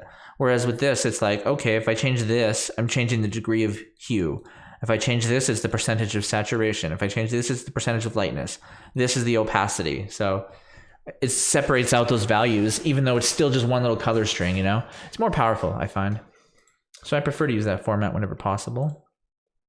Okay, that's another commit worth noting. Tweaked colors for taskbar entry. Yeah, I guess they were both taskbar entry stuff. So let's just say tweak taskbar entry colors. Don't even need that highlight one. It's only really used there. Actually, I think it's used here, the highlight color. You see when I'm hovering the icon? I'm going to change that as well. So we'll get to that very shortly. And the last thing I'm labeling as a tweak was the letter spacing. I've noticed that this letter spacing here with the text, I think I have it at like 0.25. Yeah. Having it at nothing, having it just non-defined actually looks better to me. So it's a win-win from having less stuff point of view. So we're going to save that and we're going to see if you can notice. I'm going to close this. So the icon text here, let's see if you notice any difference at all. Yeah, maybe I think it went a little bit in, and that going in actually looks a little bit better to me. So, and less code, again, less code. So it's always a good one. Letter spacing. Oh man, again, I didn't do a commit. Sorry guys, I'm being sloppy with my commits here. Wait, what happened? Oh, so I typed it and then I didn't save it? I don't know. Let me just fix this. So I stage colors and then I commit this again. There we go. And now we just have our removed letter spacing. It's another commit. It's gone this time. Not fake gone like last time. So that's the end of what I was calling tweaks. Now I get to the things where I felt they were more targeted, worth mentioning. And this was one that was fun, was text truncation. So this is a tricky one. So this one here, I'll show you guys an example. So let's say for File Explorer here, I'm just going to inspect it on another window. You guys won't know. I'm going to change the text here. So I'm going to say File Explorer is the best thing in the world. So you see the text there. Looks pretty messy. And you see when I hover how it's just doing the box. I'm going to zoom in on this a bit actually, just to, there we go. So you see there that the box is obviously not covering all the text. The text is behind this icon. So there's some aspects to Windows that I want to copy. And I'm just going to go through my CSS and I'm going to kind of show you guys all of them because there is quite a few that I've done. Just as soon as I can find the darn things. Here we go. So let's do the first one here. These are all like little nuggets of information that I've discovered, and they might not all be perfect. Maybe we should actually do this in the browser. Yeah. Let's go into the browser and do the same rename here. Let me just copy the exact same name I had. Oh no, I just deleted it. There we go. So the same effect that I don't want. Let us move this over here. Oh yeah, that's better from trying to show you guys this thing perspective. I don't need that. There. That's the way I like that. Okay. So, oops, this can be a little bit like that. And then let me just, I need to peek at, there's so many little things I need to peek at here to figure out what I had it at. Oh no, that was the wrong one. Oops. Sorry guys, I'm kind of bouncing all over the place here to try to give you a nice little demo as I piece it through. So the first thing I noticed on the LI here, so you see when we hover here how we get that square that looks like that. I'm gonna turn on hover so we can continue to see hover even when I'm not hovering. And I'm gonna see how many settings I need to change to get the effect that I was trying for. So the thing that I wanted to do basically was just increase the height of this so that it covered the entire thing. And the setting that I found was height min content. And if you see, that exactly did perfectly what I wanted as far as making the box fit where I wanted. And the way that I do this with CSS is basically this. I go to height, I delete this piece, and I essentially just go down the list, like pressing down arrow and just seeing what the different effects look like. And this is something where you have to watch out with different cross-browser stuff, because something like, let's say, min content, that is not necessarily supported on Internet Explorer 11, let's say, which I don't support. So you have to be careful that the CSS settings you pick, you actually can support. So you see if I start going down these, auto didn't look good. Fit content looks okay, but I looked into fit content and I found out that min content was like, it worked better in Firefox as well. And this was just kind of digging into it and playing with it. So that one doesn't look good. Nope. That one looks good. And that one I thought was weird is like max and min content both seem to look okay. But logically to me, I just want the minimum amount that looks the way I want. Like just enough for the text, you know? And min and max content, I guess, are the same in this case. But I'm just going to go min content. And all those are good. So that was the one that worked. So that's a good addition right there. I'm going to add that into the code as well. We'll just switch over to the code too and get to the... What file is this? This is the styled file entry. These are file entries. And it was an li element, so I'll just add the height in there. So now we have that height min content. So what's the next thing on our list of little effects we want? Right, so now let's get into the text truncation. So the first thing I noticed that I wanted was I want on the, if it's long enough to be 2 lines, I want the second line to be like ... when it's not selected. It's hard to explain. So like in Windows, when you aren't focused on the icon, if it's long enough to be on 2 lines, it'll be on maximum 2 lines and then have ... if it goes beyond that. And when you click the icon, that's when you can see beyond that. So that's the effect we're going to do. So the way I'm going to do that is something called line clamp. And we're going to apply it to the figure caption. That's where the text is here. And so the first setting we put here is the setting WebKit line clamp. Now you see that didn't do anything. That's because we need to do a couple other settings. We also need to do another one called display is WebKit box. And then the final one we have to do is another one here called WebKit box orient. So there's quite a bit you have to set, but now as you can see, we have our ... on the second line. And also our height is correctly going. But you also see here a little weirdness here. The text is still there. For that, we need to do overflow hidden. There we go. So now we have that ... that we wanted, which is nice. So let's add these 4 things to the code as well to get the ... on the second line. And also just to test, if we make this smaller, like let's just go best. There we go. So there's no more ... And if we make this a 1-liner, there we go. So now it doesn't have a second line. There's no weirdness essentially, like the edge cases. Not that we tested them all, but there's a couple. So that was on the fig caption here. I'm just going to paste these in and we'll move them into place. So positionally speaking, this one's a little weird for styled components because it complains about a few of these things. It doesn't like you doing this -webkit because that's considered a vendor prefix and it wants to try to just do its own little line clamp. You might even be able to do it in this case, something like that.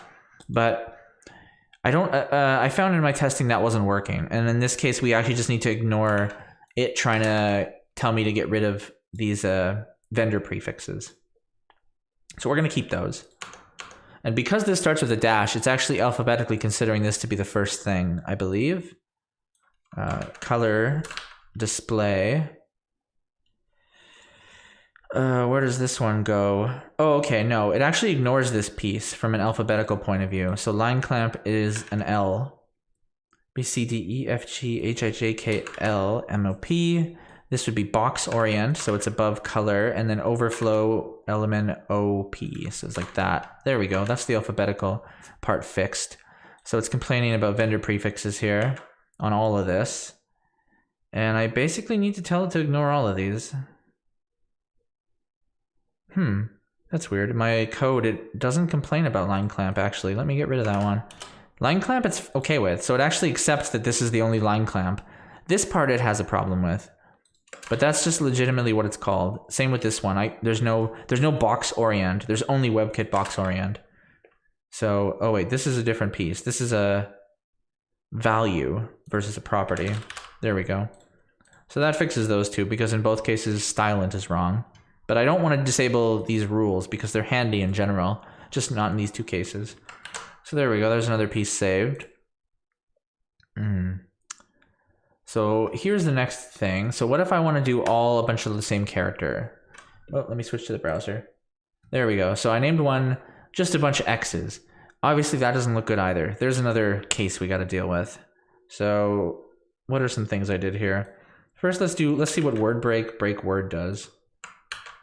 Okay, that actually was a good start. That actually pretty much did what I wanted by doing word break. This was another one where I was like looking what kind of breaking up, what kind of spacing options. I just went, again, I do word break and then I delete this and I just go through them. So that one, yeah, no. So the only two that work are break all and break word. Now, I don't really, and at this point you can dig into them too. Like if, let's say I just open up this here. So it's like, well, what is break all? To prevent overflow, word breaks should be inserted between any two characters. Okay. And what was the other one? Break word. Has the same effect. Okay. So it actually it doesn't like break word. So I shouldn't have been using break word. I should use break all. So it's a good thing I checked there. Frowns upon it. So let's use break all. So that actually looks good. I actually don't know if I need to do anything else in that case. It's weird because I have a few other settings here that I've set, but I don't see what they do. Yeah, that doesn't do anything of use. Why do I even have that? I don't know if there's supposed to be a scenario where I need that. Yeah, I have another one where I did a special width thing, but I don't know what the edge case is where I'd need that. Same with white space. I have another one here where I set white space. White space breaks spaces.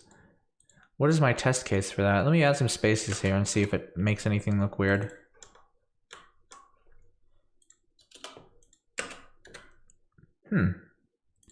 Yeah, unfortunately it's robust. I mean, not unfortunately, but I'm not having an issue now, so that's good.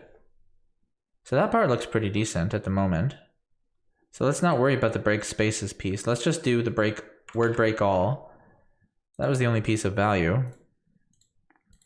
Element of peak, URSTV, here at the bottom, word break all.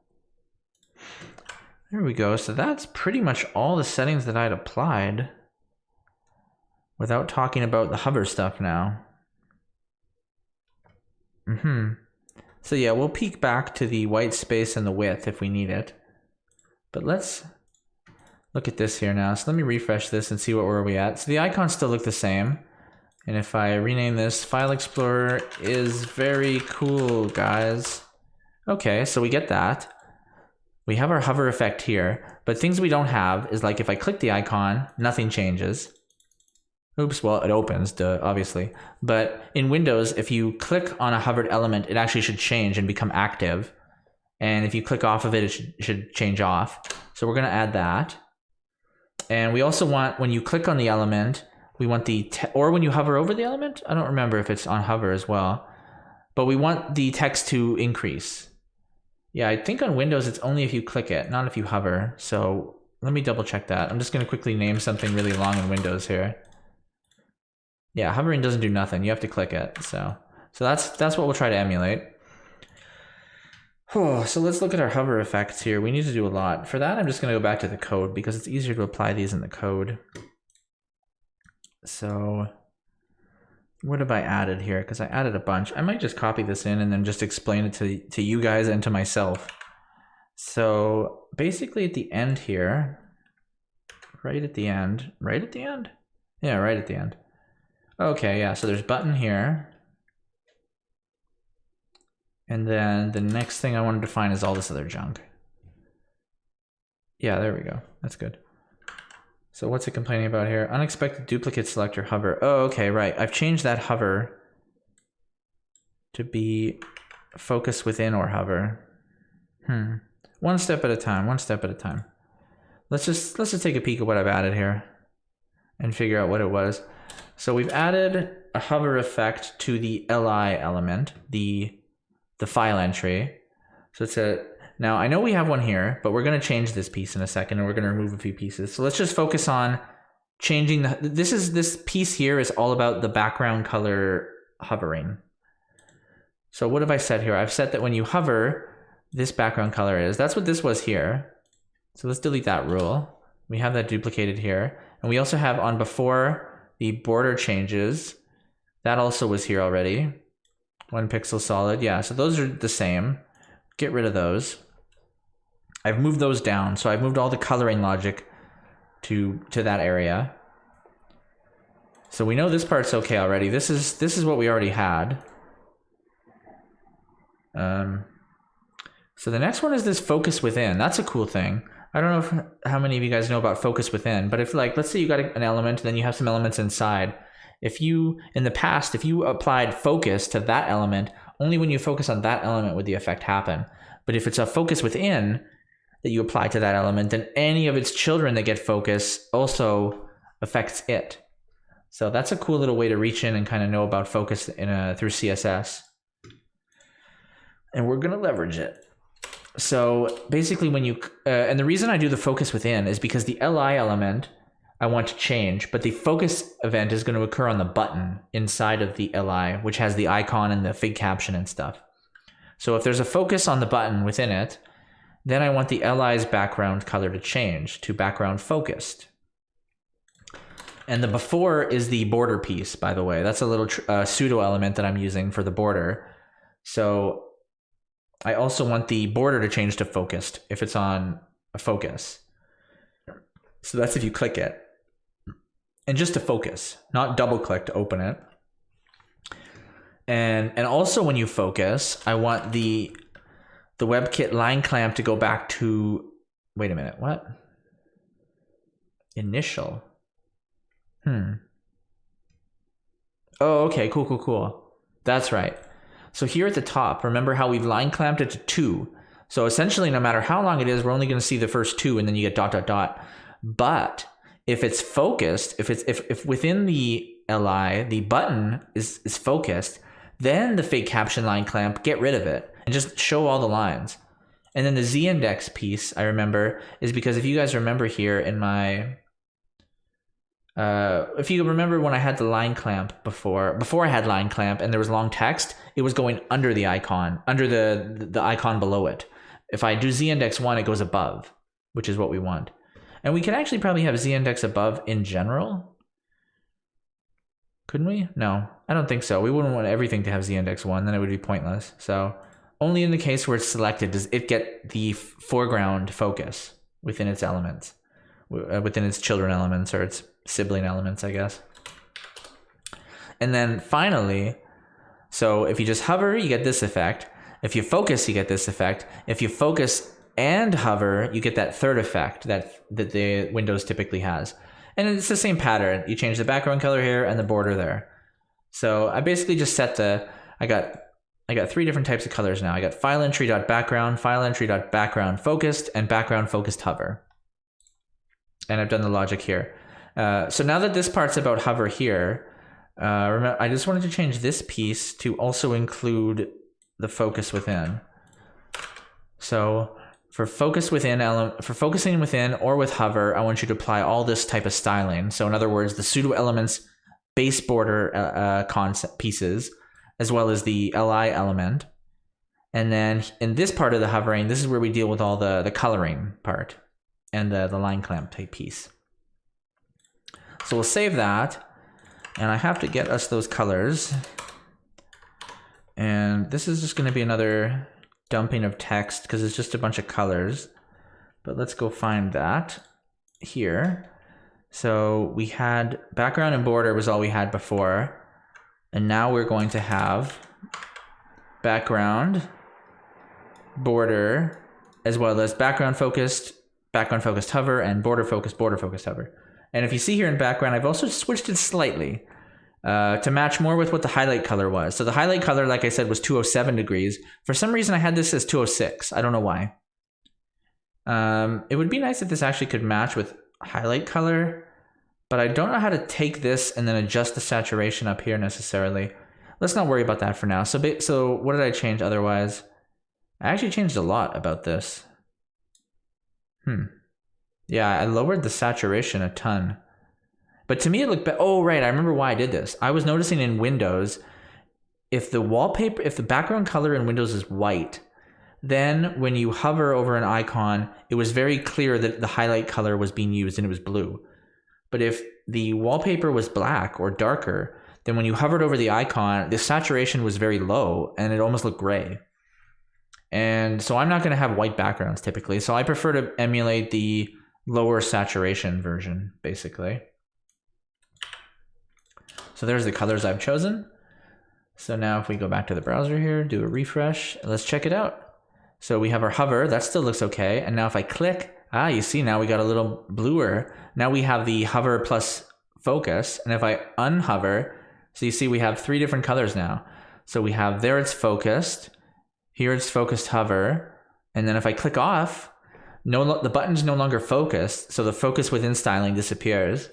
And if I hover, you see I get one effect. So hover, hover and focused, focused. Nice. And now let's check the text too, remember? So File Explorer is very cool if you are cool. There we go. So we have this truncation, right? But if we click it, there we go. Now the text is full length and it's above the other icon. That is very much what Windows looks like. And if you click off of it, you get it truncated again. There we go. That's a lot closer to how Windows is. And it's just nicer in general, so in my opinion. Which in this project is basically the only one that matters. Other opinions matter for sure, but I haven't heard a lot of voices. So I've heard some and I've tried to take their feedback, but I'm on a long time scale as far as actually finishing this project. So I'm making a list and checking it twice, and eventually your stuff will be on there, guys.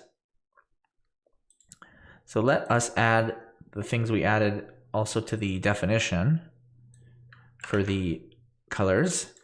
So we added background focused and background focused hover. Same with the border. And yeah, that was it for that. That's it for that entire file. There we go. So cool, we just did a lot of nice file entry. We did the text truncation and the hover effects.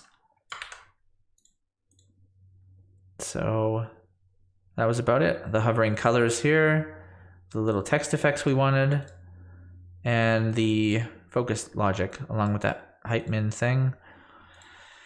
And there's the colors. And these colors are all just derivations of that highlight color with different saturation and opacity levels that I found preferable to match what Windows looked like. But I wasn't able to just like take some raw data from Windows somewhere. I wish I could, you know, if someone could find that information for me, the logic behind how that stuff is colored exactly, boy, I'd love it. But anyways, desktop icon, text truncation, and hover focus effects. I don't care how long it is. Nice. We got only a couple left, as far as I can see. Let's go look at the code here quick. Not quick. Oh, let me bring this tab back. So this was the code that I was going through. I wanted to just kind of minimize this stuff and pick the things that we have left to do here. So we did all the color stuff as far as I'm concerned. We removed letter spacing. We haven't got to that yet. That's a whole other fun piece that we'll get to. We moved Vanta waves. We updated JS DOS, I believe. Yep. We got rid of that in the CSS. The file system stuff we'll end up rebuilding a bunch of times. Like we added libs, so we'll have to, at the end of every one, I always do a build that updates the file system. We didn't change anything else in here as far as I can see, other than adding, well that's, yeah, we'll get to that in a minute. So that's the last thing we'll do. We did these. We got rid of mapProcess. Oh, we still need that piece there. We still need a little bit from here and here as well. Oh, wow. Is there several pieces left? Let me go back to the code here for a sec and look at my notes. Okay, here's the things we're going to do, by the way. So we're going to allow multiple drag and drop files.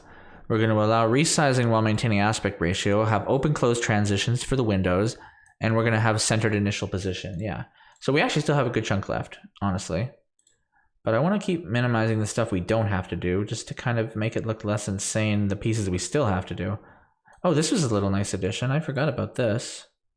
What is this for? Oh, darn. This has something to do with focus, and it's important, but I don't remember what it was. We'll try to figure this out, very shortly we'll try to figure that out. Oh, here's another one I could do quick, too, now that I remember. So if we refresh this quickly here, reload. So if you open a window, and so if you, let's say I click off, and if I click in the drag handles on the corners, I fixed it so that clicking there does focus. And as you see, it did. But if I maximize and then unmaximize, now when I lose focus and click the handles, it doesn't work.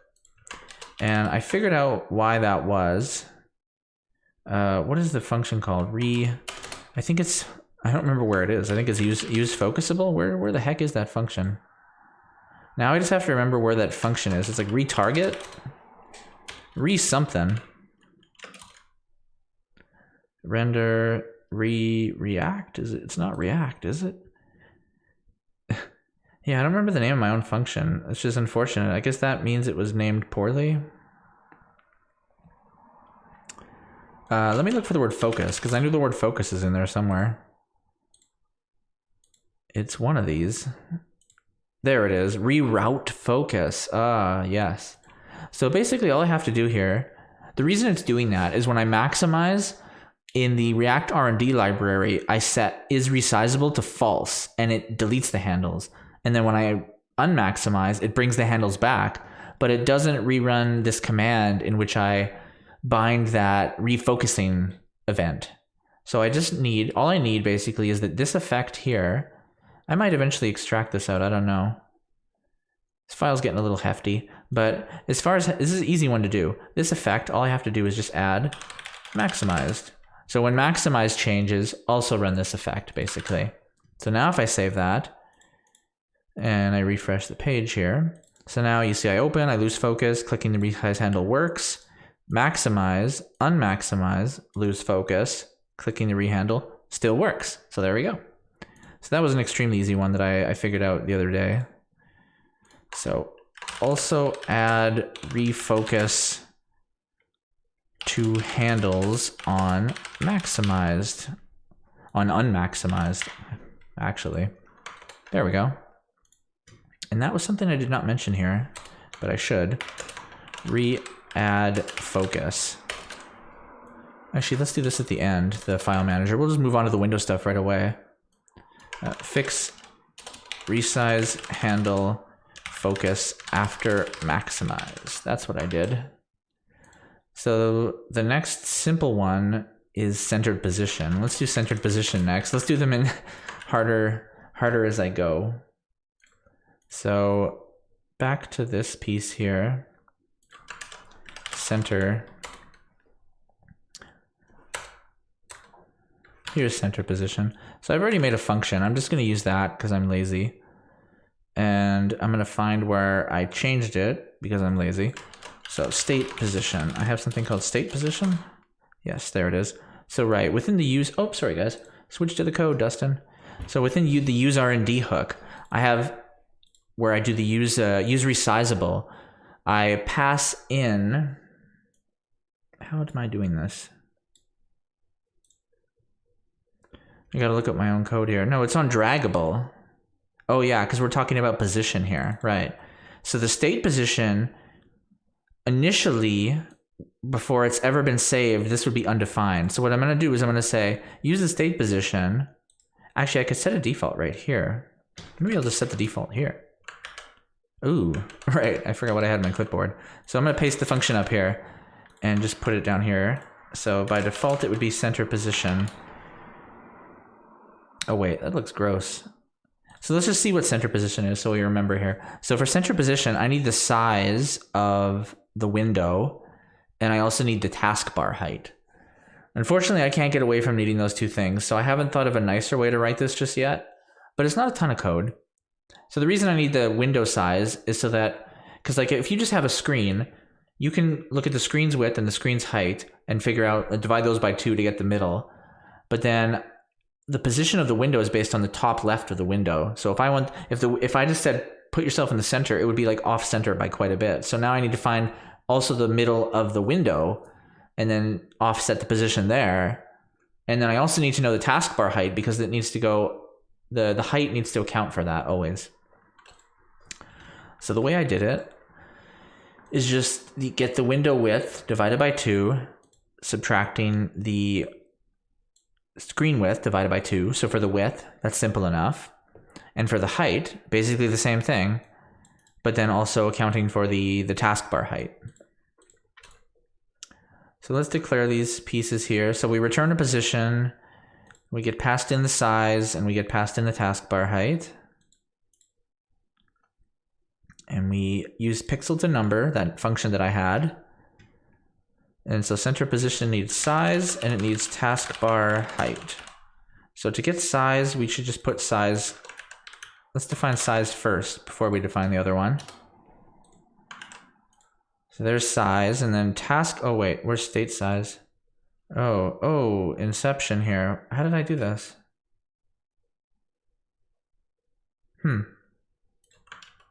Let's not do it the way I just did it there.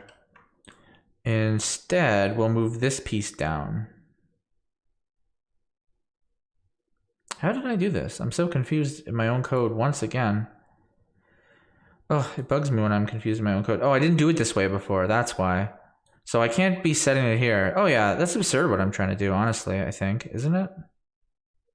Yeah, because I want to use state size here, but this is the piece that gives me size. Right. So that's why that's silly. So center position needs to be here instead. And then I can move the size piece up here by 1. There we go. So now I can pass size in to center position to do that calculation. And I'll move this at some point. And now I just need taskbar height. That comes from the theme, which I'll just paste right here because I already have it. There's the theme, use theme.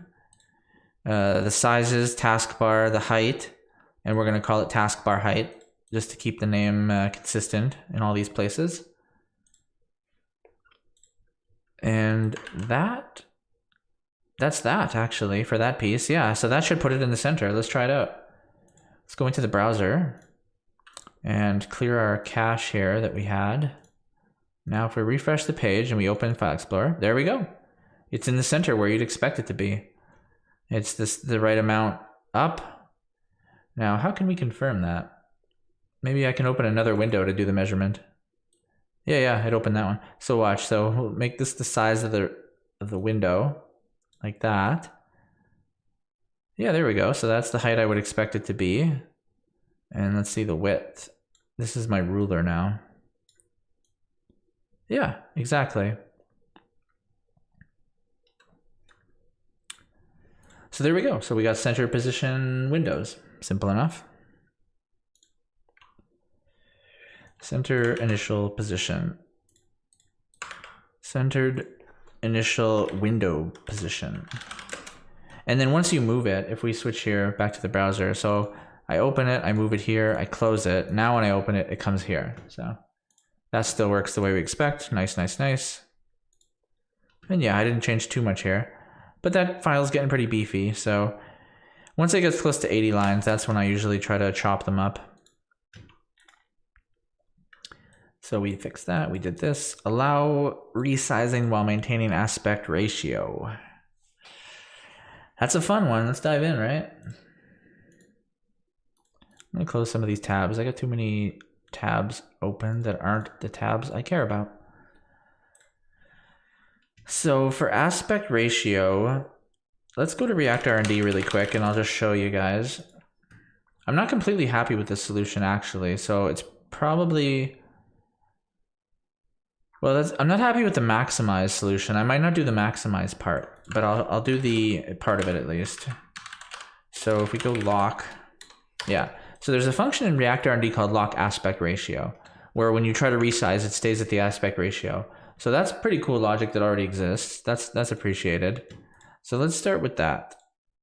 And that will be passed down here. This is in the use R&D, which is React R&D. So what we'll do here is add lock aspect ratio.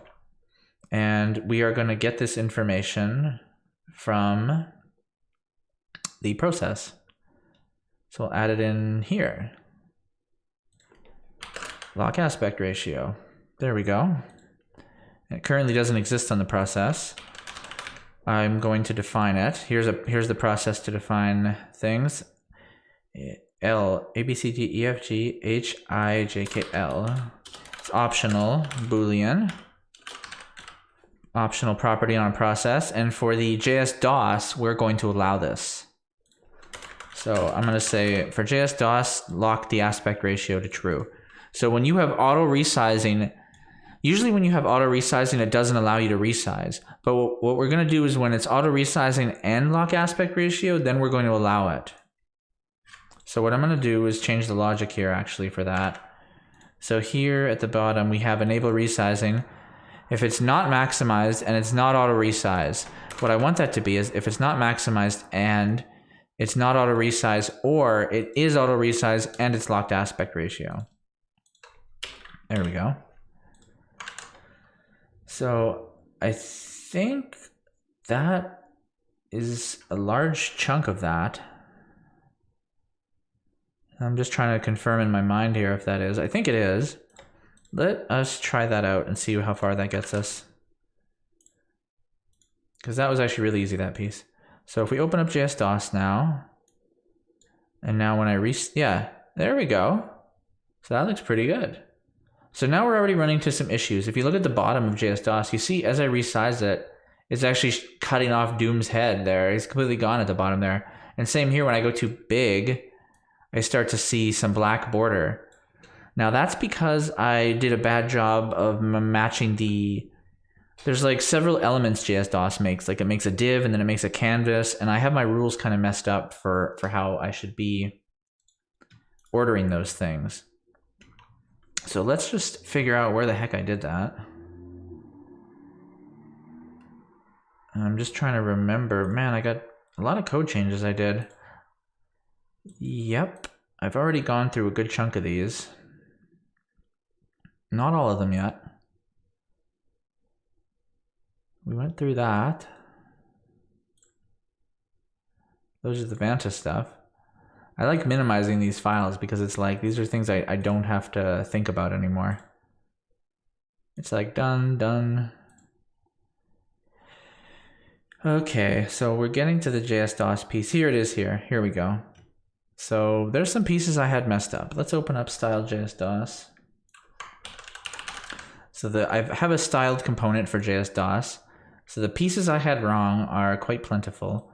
The height. Oh, that was actually the big piece I think that I had wrong.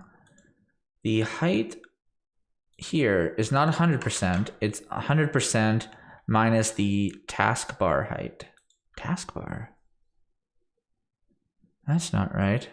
This should be the title bar height, I think. I think I had, yeah, because we're talking about windows here. I think just coincidentally they both happen to be the same height, but I made a mistake there. That I think should be the title bar height.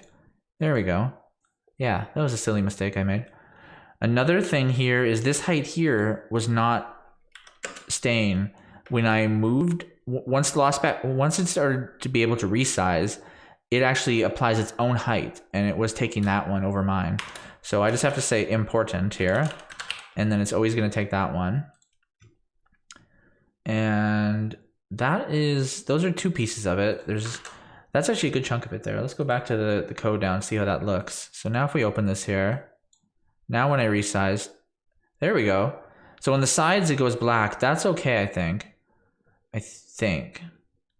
That could be a different problem, but it doesn't have that problem for making things bigger. Like if I make this, let's see how big I can make this. Yeah, see, it doesn't have any mess up problems there at the bottom. Only on those sides when I get too small, but I think that has to do with some kind of minimum, so I'm not going to worry about that. Yeah, I think there's some kind of minimum something. Let's not worry about that. Anyways, we fixed a piece of it. Nice, nice, nice. So yeah, so the next piece that I had a part where I handle maximized, where when it's maximized, what was I doing with maximized? Nothing? I wasn't even doing anything valid with it, so that was just a flawed tweak, I think. Yeah, let's just say that's good. So honestly, that was all that seems to have been needed for lock aspect ratio. Now we can resize. Oh, wait, we're missing something. We're missing something here. Oh no, this is involving the maximized again, yeah. So I'm not gonna fix maximized yet because it's not perfect. Like I said, I had it working where when you do maximized, it would resize properly here and center when necessary. But when the window was taller than width, I still don't have that solved. So I'm not even gonna give you guys a half solution, and I don't have the solution in my head right now. So I'm not gonna do the maximized part, and I'm just gonna do, now we can resize a lock aspect ratio, but we can't yet do maximized. Another reason why I don't want to do it now is I think I want to do a different method that React R&D has called this here, lock aspect ratio extra width and extra height. I think I can use those to be like maximize, and then I set these 2 variables to be which way I want the padding. So that's a to be continued one. For now, let's just say allow resizing while maintaining aspect ratio. So that's what I did here in the use R&D, which was extremely simple. And I also set it in the process. And then for JS-DOS, I added it here and fixed the visuals to fit something that can be resized. Okay. So now we get into a cool one. So when you open or close a window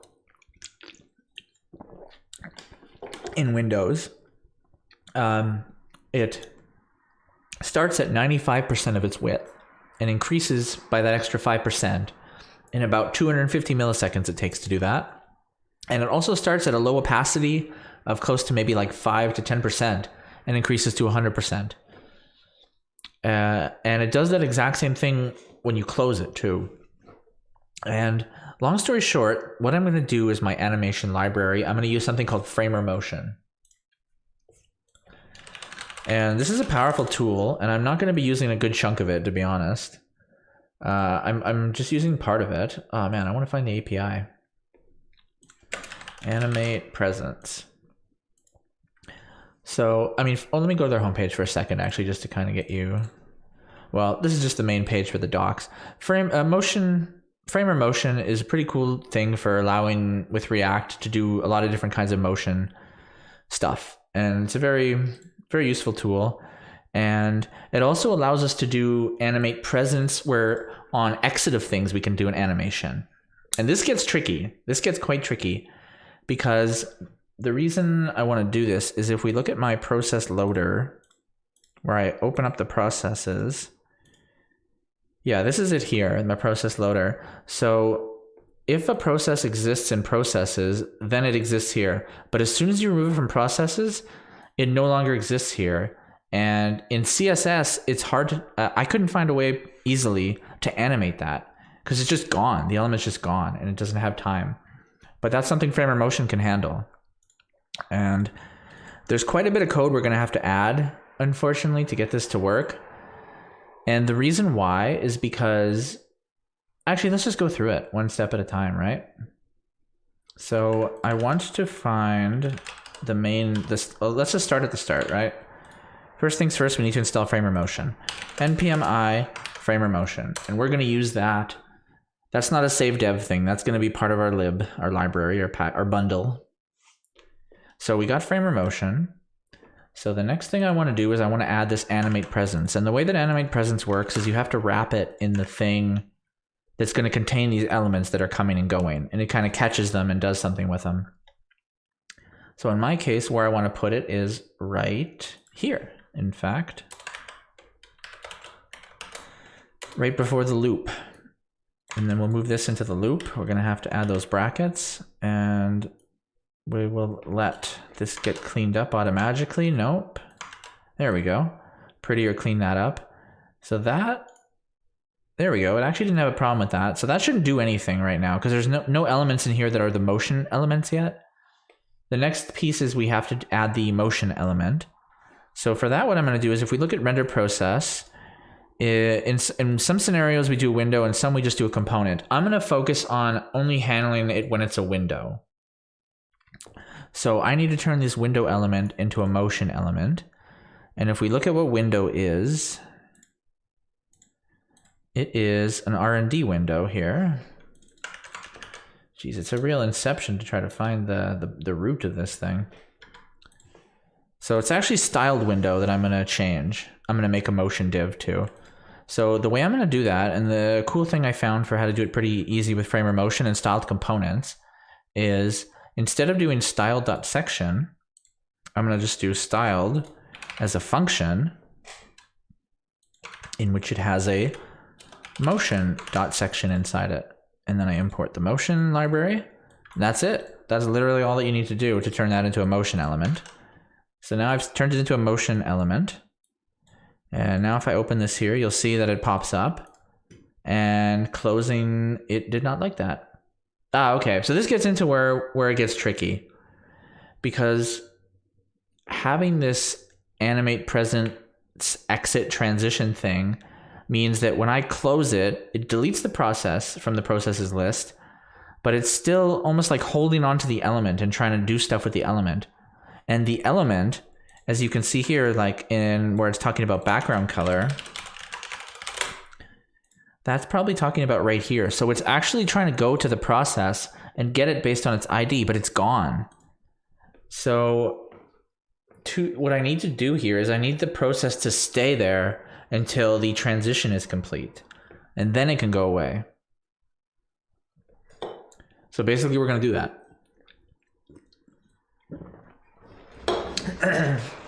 And there's actually two ways. There's two things I need to do, I noticed.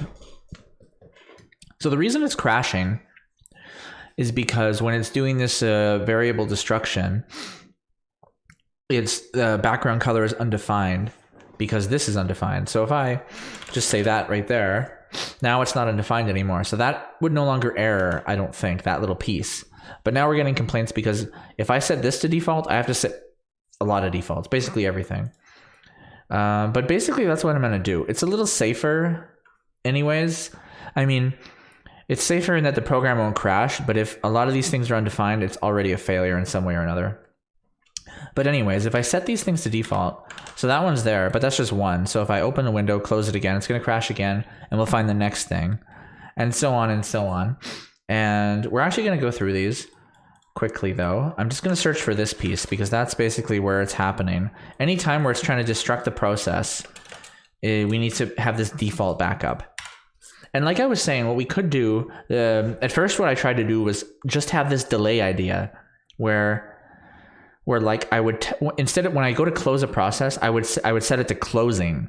And then in process loader, I'm going to filter and I'm going to say, if it's not closing, then render it. So once it's closing, it's going to no longer render here, but it's still going to exist in processes.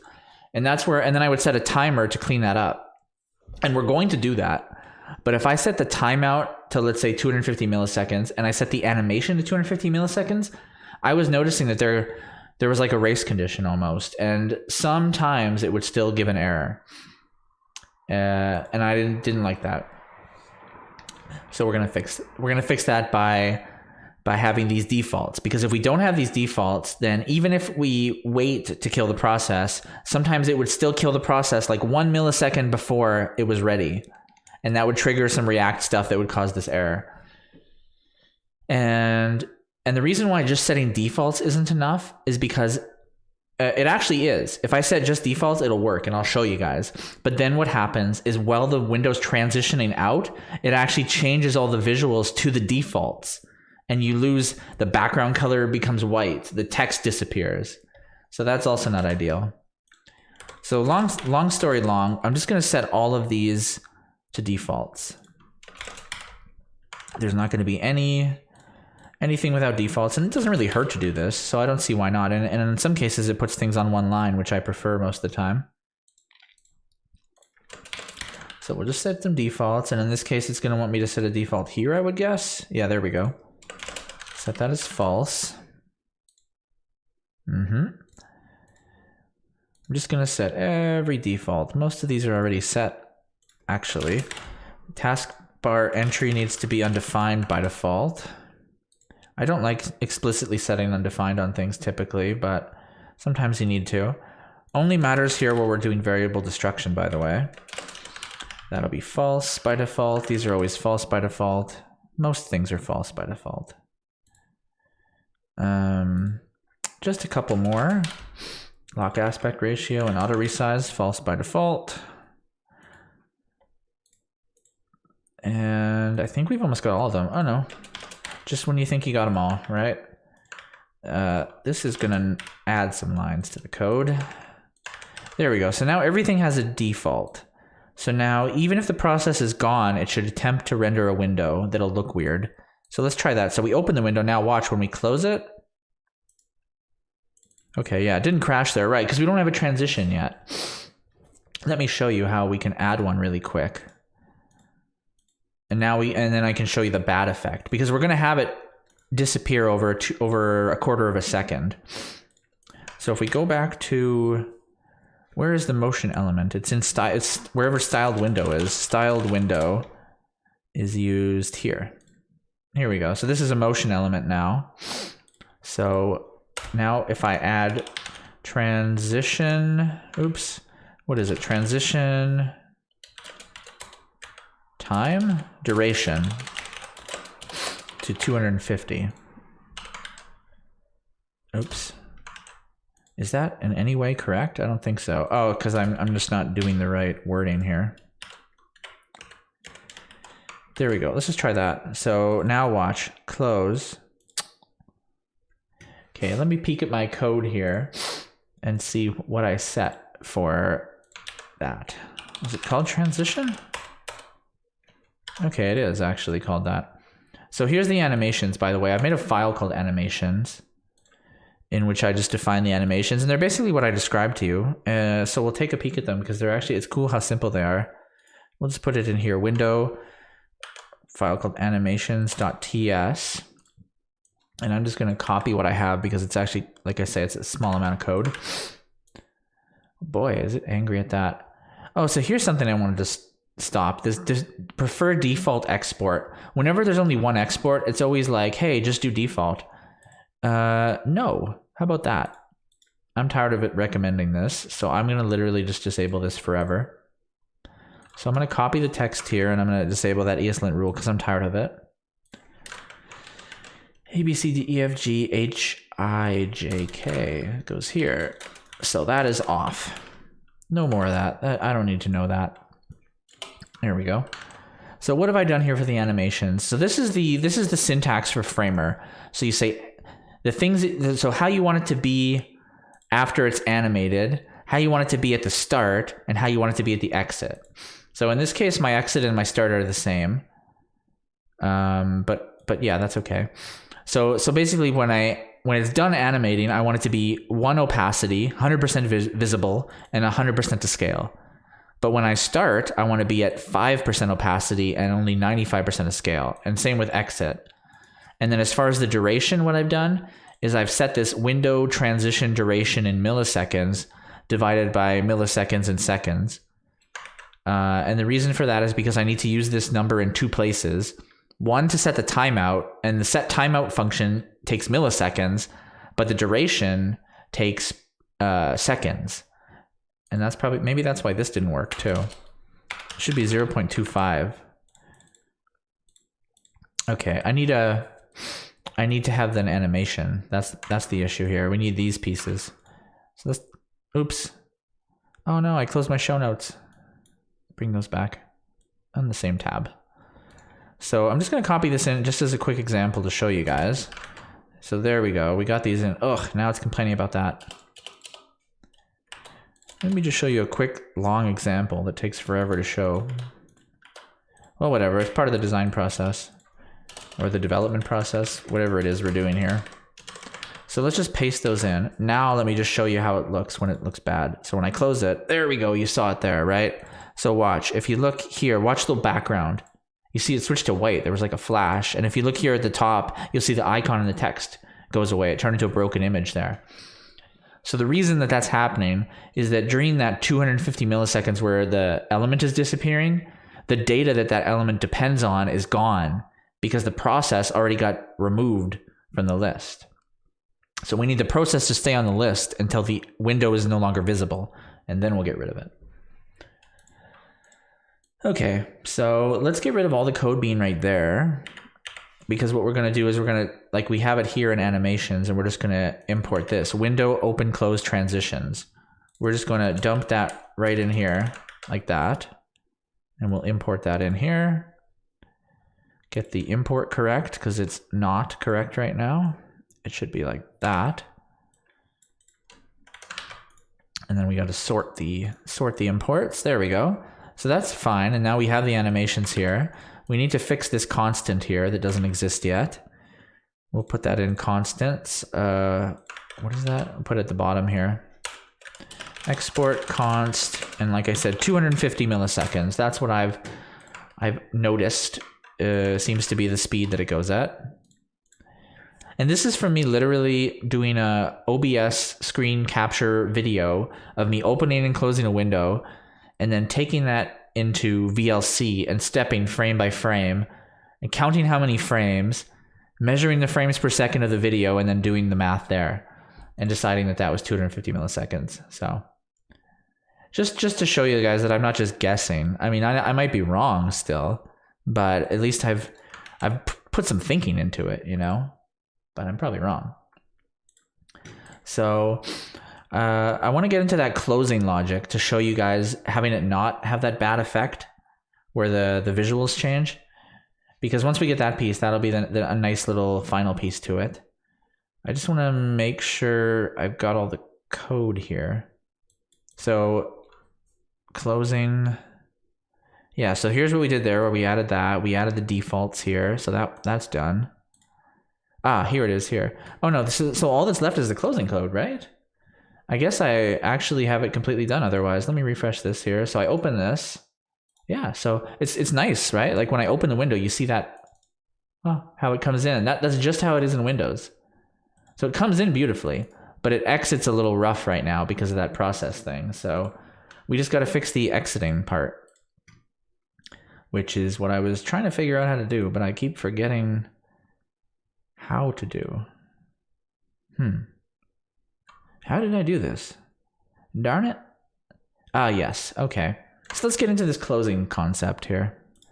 This was my thinking on it. Let us get to the close. Let's work backwards maybe. I'm trying to think. I don't remember how I figured it out. So first you look at the function here. So this is what the close process function looks like currently. And I'm just gonna dump right in to show you what I want to change it to. So it's going to be a lot more complex, or not a lot more, but so it was this, and now it's going to be that. But all that's really changed, this is the same. So right now, close processes just destructs the process here, which it doesn't care about, and then returns the remaining processes, which are what's left. But what we want to do is we'll just take all the processes for us to work with, and ignoring this piece for now. This is essentially what it was doing before, where it does that same destruct, exactly the same, and then returns remaining.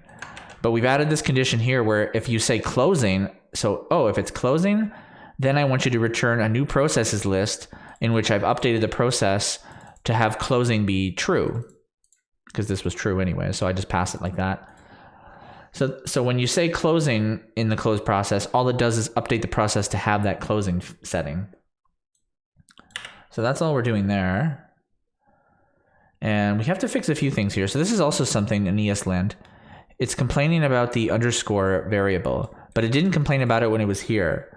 And I realized what that is that's an additional ESLint rule that I need to add. So I already had a rule. Oops. Why? No, that's not right. Oh, it's doing some wonky regex stuff there, I think. Let's just go to the ESLint page, or the ESLint file. So I had a rule already here that says if it's starts with an underscore in the arguments, that's allowed. You can do that as an unused variable. But what I didn't realize is there's another possible scenario you can set, which is, and I found this in the ESLint documentation, ignore rest siblings. So what that means here is I'm using rest here to say I want all this, but I don't want this. But you have to declare the variable to say that you don't want this, basically, just so that you can throw it away. And it's complaining, saying, hey, you're not using this. I just need ESLint to know it's okay. So if I press save there, it'll stop complaining about that. And now it's complaining about this because this is not defined yet. It's defined down here. So I just need to move this up. Move this right to the top. There we go. And now it's just complaining because closing is not yet part of what a process is. So we'll add that as another piece to what a process can have. It can have closing, and it's a optional Boolean. And nothing will have it by default. That would be silly. So we're done with close process. So it's the same as before, except if it's closing's true, then you just add closing to the process. So now we need the process to disappear in the process loader and also in the taskbar. Basically the two places where, so visibly when you open it here, this window and this taskbar entry should go away as soon as I press close. Like the taskbar entry should go away right away, and the window essentially should be gone and handed off to Framer to kind of gently get rid of. So how will we do that? We need to go to where we have the render process. Actually, what we need to do, let's find those darn loops. Here we go. So in the process loader, remember how it was mapProcesses and I switched it to be this because I want a filter now. So I'm going to put a filter in the middle here and say, just like how map has the same syntax, we're going to say filter, don't need ID, take closing, and only give me the stuff where closing's false, basically. So false becomes true, then it can be filtered. So there we go. So we do it there in the Windows, the process loading part, and we also do it here in the taskbar entries. Same filtering. There we go. So now if we refresh the page here, where's the reload button? We open it, and now you see when we close, you see the taskbar disappeared right away. Now the Windows still has that same issue where the visuals are messed up. But why is that? There's some good reason for that I'm just trying to process. Oh, because I haven't passed closing yet. I'm still, when I press close, I'm not doing what I want with it yet.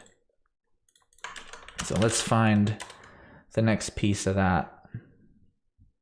I'm just looking in my existing code here. Ah, yes. So if we go to the process context, here we go. This is where we define what the processes can do. So we have close here. So close also needs to have this closing Boolean, and we just pass that along into the close process. And we need to also define up here that that's what we're exporting. Oops, there we go. That part's good. So now when we actually run close, which we only do in a few places, only in one place, nice, in the window actions, yeah. So the onClose event, we just need to slightly augment this. Is augment the right word there? Augment. I think that's the right word. Probably not. Probably overthinking it. Okay, so what we do here is when we say close, we pass true here. So we say close, but we're just closing. And this also gives us the option in certain scenarios, like let's say with Task Manager, we could just do close without that, and it'll just nuke it right away, no transition. But this is our gentle way of doing it, is what we'll do is we'll say close, and then we do the set timeout. We say, but set a timeout to do a straight close where we don't pass the closing. And we do that same exact transition time, like I say, the 250. So there still might be that race condition where the process disappears and the element still wants to try to look at it, and it's going to have to use those blank defaults. But after that 250 milliseconds, there's only going to be like 1 millisecond. It's not going to be visible, I would think. And if it ended up being visible, I could just make this number a little bit bigger, you know. But I don't need it to be too big. Okay, so let us see what that looks like now. So now we open it, we get the animation, and we close. There we go. So you see the wallpaper color didn't change, the text and the icon here didn't change, just the transition the way I wanted it. Appears in, appears out. Appears in, appears out. And that should work for any of them. Let's try with DOS. Yeah, appears in, fades out. Nice. So that is another big one, I think, because that's the start of having framer motion. I mean, now that we have that, and now that we have this closing logic, we're going to use it in a few other places. So in the future, the taskbar entry is also going to like squish in as an animation. That's another piece that Windows does. And I need to do the minimize and maximize transitions as well. Those are not trivial, so I haven't done those yet. But we've done the initial piece here. Open close transitions, and we changed a large amount of files to make that happen, but it looks like the right ones. We added some defaults here, a lot of defaults. We did the filtering there and added animate presence. Doing filtering here. We don't have animate presence here yet, so the taskbar entries would not be able to animate out, exiting in the same way. Also, the entries aren't motion elements yet, so for several reasons that wouldn't work yet. There's my animation declaration for there. And we'll add more of these when we have minimize and maximize. And at that point, we might do this framer motion concept called variations. But I'm not perfectly understanding of all of the aspects to that, so we haven't gotten there yet. Yeah, we made that a motion element. This is just more default stuff. A lot of this is just adding the defaults, which are actually preferable, honestly. Doesn't hurt. Less chance of the code crashing on you, you know? Luckily, those white screens with the pop-ups, those wouldn't happen on production. It would just turn into a console log error. But in next.js's dev mode, those pop up and give you a lot of useful information. So we just moved this up, and then we changed close process slightly. Again, changed close process and added the constant. Nice. Open closed window transitions. Transition, animation, whatever you want to call it. Okay. So we don't have too much left. Let us minimize some more files and see what we have left. This was that maximize stuff again. Like I said, we're not there yet. Oh no, what did I press? I zoomed in more. Oh, maybe it was better to zoom in anyways. I think here is the place, yeah. Oh man, it was very simple what I did actually for the multiple files. Again, this is the maximized stuff. That's the default stuff. We did the Stylelint, we did the ESLint rules. That's the thing again. This is a really minor one, but this is the most simple refactor. I like to do these one-liners when I can. This was an opportunity to do a one-liner I missed earlier. I'm just gonna do it. There we go. One line that thing. Not even gonna call it by name. Not even gonna think about it. Everything else we've done here, or it involved that maximize stuff that I'm no longer happy with. This I still don't know what that is. Ugh. Those are okay. So these are things we're gonna mention then for the next episode. We'll actually make a notes already here. So for the next stream, we're gonna do the maximize of locked aspect ratio windows, and we're also going to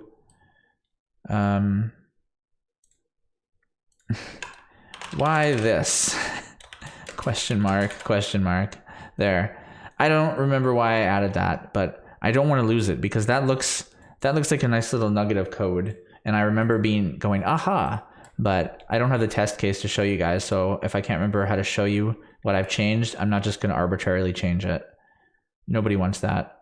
Why does it say I changed something here? This might be an alphabetization thing. You know how much I love alphabetizing stuff. What a fun thing. Huh. I don't know why it thinks I changed something there. I didn't change anything there. Whatever.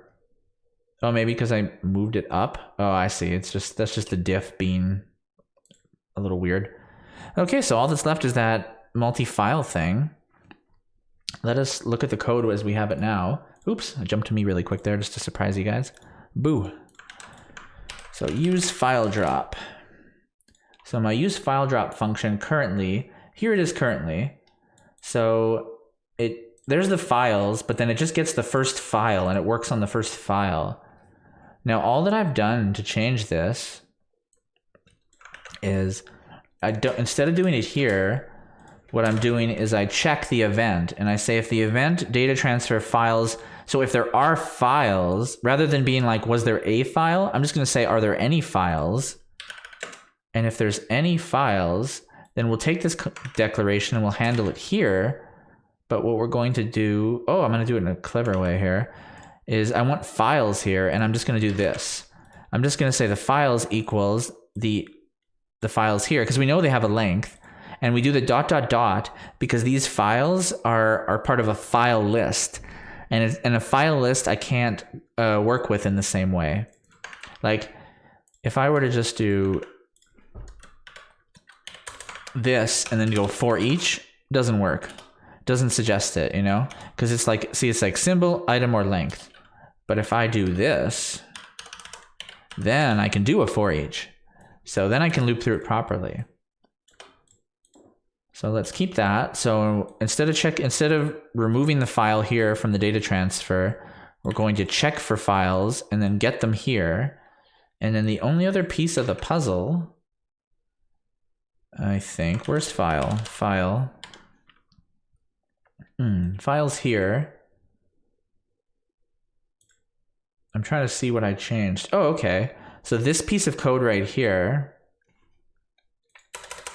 I'm just gonna go files.forEach file,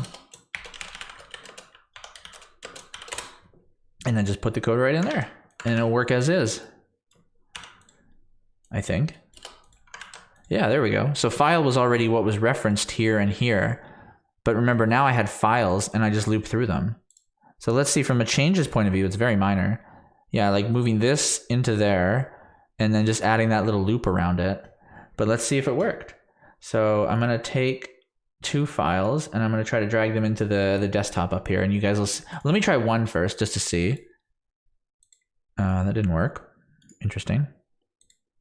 Let me reload. Let me try again. Okay, so there's the one file. I don't know why it didn't work the first time. So I'm gonna clear that. So if I reload, it'll stay. Watch, I reload, still there, move to the top. I'll fix that another day. So I'm gonna clear the cache and reload again. And now I'm gonna try to drag two files. And I drag two, and there we go, boom, boom. They both just popped in there. And so yeah, before that wouldn't have worked. Before it would have just taken the first file because that's what the code was. And now it takes both, and it was a very minor change. Allow multiple drag drop files. And that is it. That is every change that I had. So that's a good chunk of the stream, and like we wrote down, we got a few little things for next stream. Things I'd like to do in the very near future is I want to get the start menu rolling, because I think being able to click that start button and have it do something, that's when it really feels like the whole package kind of a little bit. You don't feel so trapped. Like right now I feel trapped. You can't, because those buttons, nothing you click down below does very much except taskbar entries. And to be able to open up that start menu, you just kind of feel like a breath of fresh air, like, oh, what else can I do here, you know? And I have more navigation. So rather than just a bunch of icons and having to go through File Explorer. So that I'm going to write that down as my next hopeful thing. Start menu, hopefully. All right. So that's a note for my next stream that I'll do. But other than that, I think that's about it. So if you guys have liked my stream so far and you like the project I'm doing, you want to keep track of it, please throw me a like, throw me a subscribe. And then you'll get to see more of what I'm doing. You keep up to date on my streams, because I'm planning to keep these going for a while. If you see that whiteboard over there, it's got quite a list of things that I have to do. I've estimated it's going to take about another 71 days.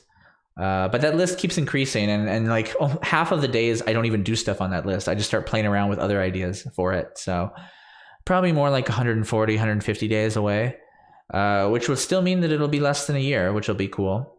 So we'll get there. We'll get there. Anyways, thanks for checking me out again, guys, and see you in the next one. Bye.